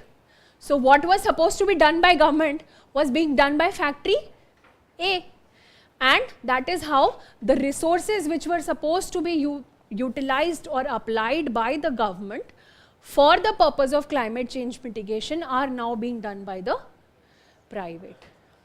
Now, this is a one interpretation. This is a 2023 question. We do not have official keys, yet this was firmly debated in our circles. Reason being, some people feel that private sector is not transferring resources as such to the government. Private sector आप ये भी कह सकते हो A B को दे रहा है या B A को दे रहा है, government का तो कोई role आया ही नहीं उसमें. That is another interpretation. So we don't really know what is the answer, but we are backing our answer, which is that this statement is also correct and the correct explanation of A based on this article. The Economist, okay, and the article says, carbon markets transfer resources from the private sector to the state, like taxes. Taxes क्या करते हैं? Tax transfer resource from private to the government. आपको आपकी private income पे government ने tax लगाया, आपकी income ले गई, right? So that transferred resources from private to government. So the article says, like taxes, carbon markets transfer resources from the private sector to the state. So we have an article which is backing this, but at the same time there can be multiple interpretations of this answer. I hope I have explained this thoroughly. Clear? What would have otherwise been the mandate of the government, private ka ban gaya because now we have a concept of carbon credit and carbon market and all of that. अगर वो नहीं होता तो government would have been acting alone in this. But at the same time, you can argue that the resources are only being traded between two private bodies and not the government as such. So we are still waiting the official answer. What, like I explained, if there was no concept of carbon credit, तो पूरा headache of climate change mitigation and carbon dioxide emission reduction would have fell on the government. Now it is being done by the private also because they have an incentive of earning carbon credits.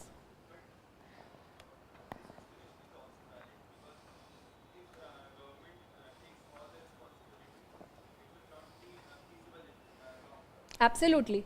Which is why the answer to this question will be, it is the correct explanation. Carbon markets are likely to be the most widespread tool in the fight against climate change because carbon markets transfer resources from private to state. Governments बेचारों के पास वैसे ही पैसा नहीं है. They are waiting for the private parties to pick up, right? So this market is going to be a tool only because private की वजह से they are picking up pace. So our official answer says A. Both statement 1 and 2 are correct, and statement 2 is the correct explanation for statement 1, but we are waiting for the official keys. Okay.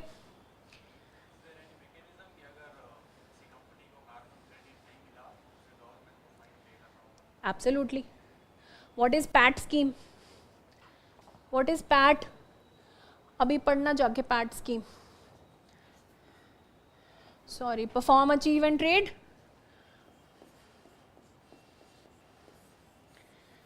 Perform, that means you reduce your emissions, you achieve carbon credits and then you trade them. That is what is PAT. Okay, this was in the, this is a scheme by Bureau of Energy Efficiency.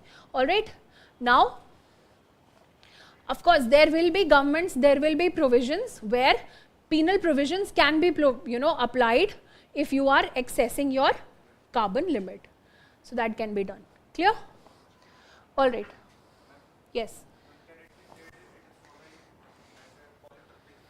Polluter pays principle भी बोल सकते हैं, absolutely बोल सकते हैं. हाँ जी.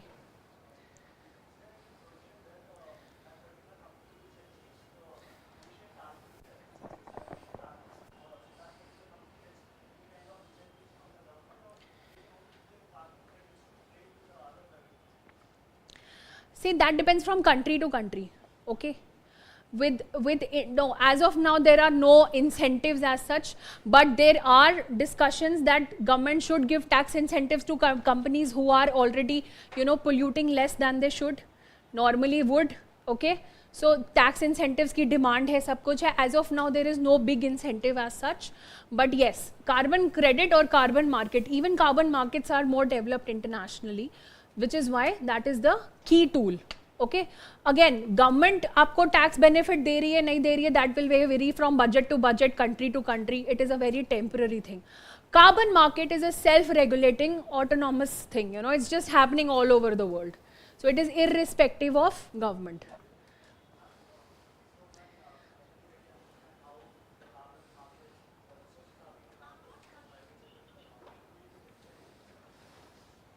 That is what we discussed. I'll talk to you after the class. I'll explain how private resources are being transferred to the state. Okay? All right. Okay, now moving on. This was the article, Carbon Markets and How They Operate, December 18, 2022. Question was asked in 2023. Clear? Okay. Now there are a lot of topics, questions in UPSC, at least 10 to 15 questions, which are industry based, okay, and pollution se related. So for example, steel slag.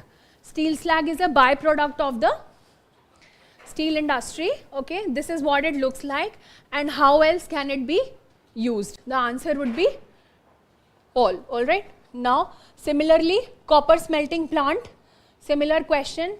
They may release carbon monoxide. Copper smelting plants don't release carbon monoxide, so this statement is wrong.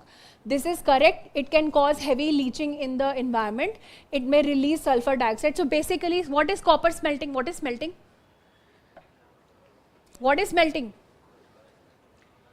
The process of retrieving a metal from an ore is smelting. Okay, so copper को जब उसके ore से निकालते हैं, that is smelting. So when you know the process, it is taught in schools. Mind you, it is taught in class 7th, 8th. Okay, एक बारी revise कर लो जाके. तो then you will automatically know कि इसके by products क्या है, carbon monoxide है, sulfur है या नहीं. All right. So that is the answer. Again, some international initiatives. Every year, 1 or 2 questions on some international initiative, and that too sometimes even a very obscure one. For example, R2 code of practices. Okay, very tough question. This was asked, and options bhi सारे environment related थे, so it was not easy to make a guess. Of course, R2 code of practices talks about recycling of electronics. Okay, so any a company which is following R2 codes of practices receives a certificate of being R2 certified. This is mostly happening internationally, not prevalent in India. Okay, and this question was asked कि ये क्या है. Okay बहुत शायद ही कोई एक आधा news का आर्टिकल था जिसमें कहीं पे this was mentioned. So again a tough question all in all, but there will be questions like that which will be talking about some international initiative. Okay, similarly climate action tracker, okay, this again was in news very intermittently ek do articles mein, and it is a database created by coalition of research organizations which is tracking what this is basically tracking what countries are doing. भी जो climate pledge आपने लिया है, how much of that are you following? All right, this is that tracker. Clear? Okay. See, the reason why not focusing too much on these questions is because ऐसे बहुत नाम आएंगे and you just can read about it, have a cursory glance कि ये क्या है, because questions asked is broad, ABCD format में, बहुत detail नहीं पूछा है. But at the same time, you may or may not be able to solve it. But questions on biodiversity, species, protected areas, acts, these are in your hands. Okay, these are low-hanging fruits. You have to pluck them. Okay, again, question this year. Same invasive species specialist group. ठीक है, question था, and what is it? ठीक है, it is an. So this is what it is. It is a initiative of IUCN. Why was it in news? Now, as such, initiative news में नहीं था. What was in news was this. PepsiCo. What is PepsiCo? You know PepsiCo company. PepsiCo started planting this particular plant, Capficus. Okay, this is a weed they started growing in coastal Tamil Nadu on a large scale because this is used in food products like frozen desserts, chocolate, cheese and all that. Okay, and this is an invasive species, and because of this is causing problem in the coral reefs of Tamil Nadu. So Tamil Nadu coral reef in chokehold of exotic seaweed. How a scientific seaweed farming in Tamil Nadu is causing problem. Multiple articles. Okay, but in those articles, one of the article mentioned about that this particular जिसकी farming हो रही है, this is actually mentioned in this list, Global Invasive Species Database, and that is how the question was framed. Clear? And question is simple, कि is an initiative of which organization? Not much detailing, but थोड़ा सा भी if you have come across a name, find out at least initiative किसका है. Clear?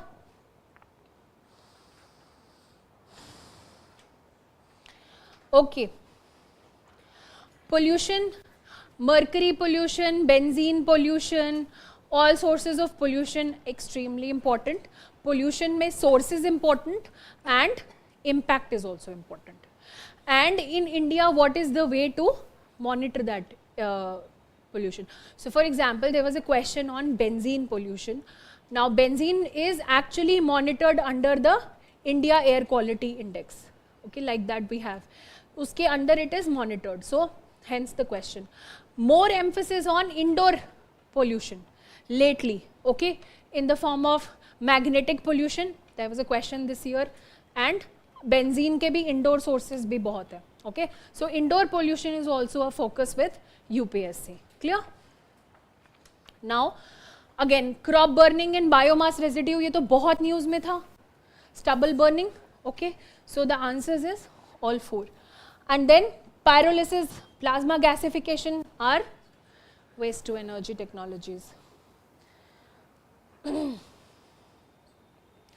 Acid rain, basic question 2022. Okay, simple question. Acid rain is oxides of nitrogen and sulfur. All right. Okay, then microbeads. What are microbeads? Microplastics. What are microplastics?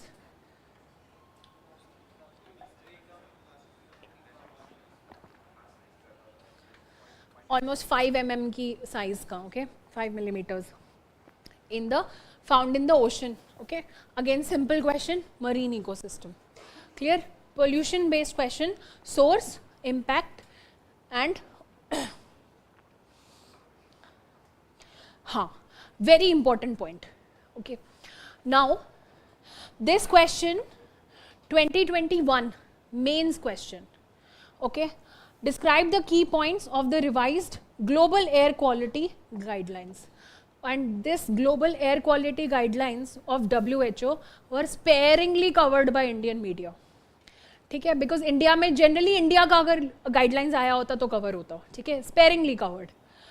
2021 mains, 2022 prelims, same question, similar, absolutely same topic. WHO air quality guidelines. Clear? So सिर्फ prelims के previous years नहीं देखने हैं, हमको mains के भी देखने हैं. ऑफ कोर्स एग्जाम क्लियर करना है तो मेंस भी तो देना ही है. Alright, okay, I sorry to disappoint you, but more effort needed. All right, clear? Important. Anything which is asked in the mains, especially environment related, a particular body or a particular anything becomes important from prelims perspective. Absolutely, hands down. All right, clear? Okay, answers खुद देख लेना. ठीक है? Okay, again this year's question, hydrofluorocarbons, उसके sources क्या हैं. ठीक है, I mean in the making of how many of the above they are used. HFC सबको पता है, इंपॉर्टेंट है. Okay, we all read about it. Now another tip, if you come across any infographic regarding any particular thing specially related to pollution, एक mercury pollution पे है या benzene pollution पे एक इन्फोग्राफिक है जिस पे सारी इन्फॉर्मेशन है, इसको तो सेव कर लो. You just save it there and then, have a good database, because there is one information in one place, and this has been picked up from the website of UN. Okay, now if you see this, foam agents, mobile air conditioning, aerosols, fire extinguishers, all four are mentioned here. Okay, what are the sources, what are the, then कितना consumption है, कितना उसका source है, everything is mentioned in one particular infographic, and these infographics usually come in news articles. Alright, so that is what makes them extremely important. ऐसे notes बनाना मुश्किल है, but if you get something like this, just make note of that. Alright, yeah finally protected areas. Now I just want to make a point here. There were many questions कि this biosphere reserve से कौन सी river जाती है, and you know which all protected areas are a part of this biosphere reserve, which is the largest, which is the smallest, which has a largest critical wildlife tiger habitat. All those kind of questions are in plenty and you can go through them. They do not require any kind of guidance because you have to just learn. All right, what we have to do is from where and how to learn. Okay, I mentioned I will be discussing about the state websites. I have just brought one example for you to see, which you can see how, you know, how it can fine tune your preparation. See, newspaper articles will only cover something that is in news for some reason, you know, like we saw in the case of you know, Gandhi quota in geography. That was a news article, तो उस पे question आ गया. But there are so many static things which will not be in news but UPSC will ask. Okay, now let's see. I have here a screenshot of the website of Madhya Pradesh state government. Madhya Pradesh tourism, not the state government. I am talking about tourism because from a tourism point of view, the state will always lay out its most special characteristics. Okay, so when I see, they will of course say plan your trip, experiences and all that. Okay, that is there, but we have to focus on explore. That is what is there, what does this state have to offer, and the state will say, let's say nature mein it has all these things, city of lakes Bhopal, Beda Ghat, Jabalpur. Okay, now in heritage, अब आपके सारे cover हो जाएंगे यहाँ के जितने भी cultural and art history से रिलेटेड एस्पेक्ट्स हैं. The best of those things will be covered here in Madhya Pradesh. Make one map of Madhya Pradesh roughly with hand, mark all of them. Simple, कभी नहीं भूलेगा. ठीक है? Similar exercise, Now, state I told you, culture का अलग देता है, and usually wildlife के लिए, because there are a lot of foreigners who want to visit the state for its natural beauty and biodiversity. So you have wildlife. So here it is talking about, of course, you know, they are beautifying it like dazzling Panna and enchanting Reva and delightful Kanha. But we don't have to, you know, worry about the adjectives. We have to worry about the Panna, Reva, Kanha and Bandhavgarh. This is what we have to focus on. I mean, notes में ये मत लिख लेना, please. I'm requesting you learn how to make notes. Don't write all this. So you should know what you have to pick. All right? So let's say I pick Bandhavgarh. I mean, of course, I would have shown you interactively, but what I have taken a screenshot of, I'll show you accordingly. Now I pick Bandhavgarh here. Let's go to Bandhavgarh. हाँ जी. Royal Bandhavgarh. ठीक है? Up from this website, it is a place of legendary significance, very nice. Ancient Bandhavgarh fort is of great importance as it has believed to have been gifted by Lord Rama to his younger brother Lakshmana, very good. But UPSC will mostly not likely ask a question in that. Mythology, good to know, but not much important from examination perspective. Fort is named Bandhavgarh. Bandhav means brother and Garh means fort. Okay, now another point. Now here you will see several man-made caves with inscriptions and rock paintings. Okay, now another thing, Bandhavgarh is now the Bandhavgarh National Park and home to the Royal Bengal tiger. It has so many species of ये भी note नहीं करना है. Okay, I have seen students noting things like 37 species of this 250. You do not need this information. Only information we have got till now is that it has caves with inscriptions. Bandhav means brother and that hence the name. Okay. It has the highest density of Royal Bengal tigers in the world. This is our important piece of information. So you will pick this point from here. Okay. All the white tigers of the world trace their roots to Bandhavgarh National Park. Now you understand why I'm emphasizing this. At one place you will get the best of features of that particular place. Okay, and we have to make notes from here. That is how you will. Now I can frame different questions. Which of the following, you know, national parks or tiger reserves has the highest density of tigers? Jim Corbett, blah blah blah, Bandhavgarh. I can frame a passage type question. This particular national park is known for its association with the name, with a brother. Okay, it has the highest density of tigers and all the white tigers of the world trace its roots to this. And one more point we had read, yeah, and it has caves with inscriptions. I can make a passage type very nice question out of this. Okay, likewise, now, अच्छा अभी ये सब नहीं पढ़ना है, hot air balloon safari and all that is irrelevant. Okay, point being, the best of the features. कितने point निकले? Hardly 2 or 3 points from one page. But the return on investment is huge. Even if you might get an article on Bandhavgarh, you may not get this information in that article, right? But you're getting it on that website officially. Solves your purpose. And UPSC has been asking questions like that. Living root bridges of Meghalaya, you know? अभी चंडीपुर बीच उस दिन हमने discuss किया था. All the special characteristics of a place, you know, that is what you get on the state websites. And this is how you have to cover it. And how difficult is it? एक हफ्ता ले लो, just take 1 week for one state. Okay, do it gradually. 1 week, take 1 day for this. 1 day is enough for this. Like 1 day means this is like a 1 hour job, maximum 1 hour job, even if you are a slow reader. 1 day for this, 1 day for this. Okay, you are done. But ensure you are making maps.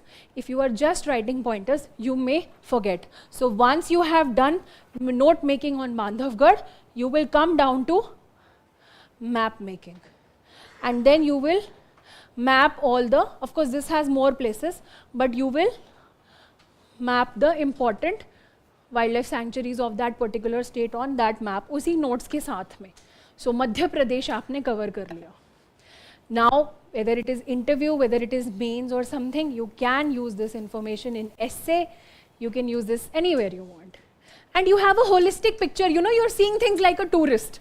It's not in silos, kahin ye information de di, kahin ye information de di, and you're all lost. That is not the way to read. The way to read is by doing this holistic preparation. Okay? I hope I have been able to address some of your queries as to how this exam has to be tackled. There will always be something in news which we have to cover. So for example, greenwashing. What is greenwashing? Frequently seen in news. McDonald's has plastic straws. One day McDonald's says, I will not use plastic straws, I want to protect the environment, I will use paper straws. Do you think it is helpful? Yes, in one way, yes, you are replacing plastic with paper. But you are not using recycled paper, you are using fresh paper for which you are cutting trees. Greenwashing. You are pretending to be a company or a entity which is looking after the environment, but it's a hogwash, not in totality. That is kind of greenwashing, okay? And social cost of carbon, long-term damage done by a ton of carbon emissions in a given year. Terms in news, jo aati rehti hai, okay? This is what is also important for environment. All right, that's it from me. Lots of questions still there, but you can obviously go to your previous year's papers and analyze them yourselves. All right, thank you.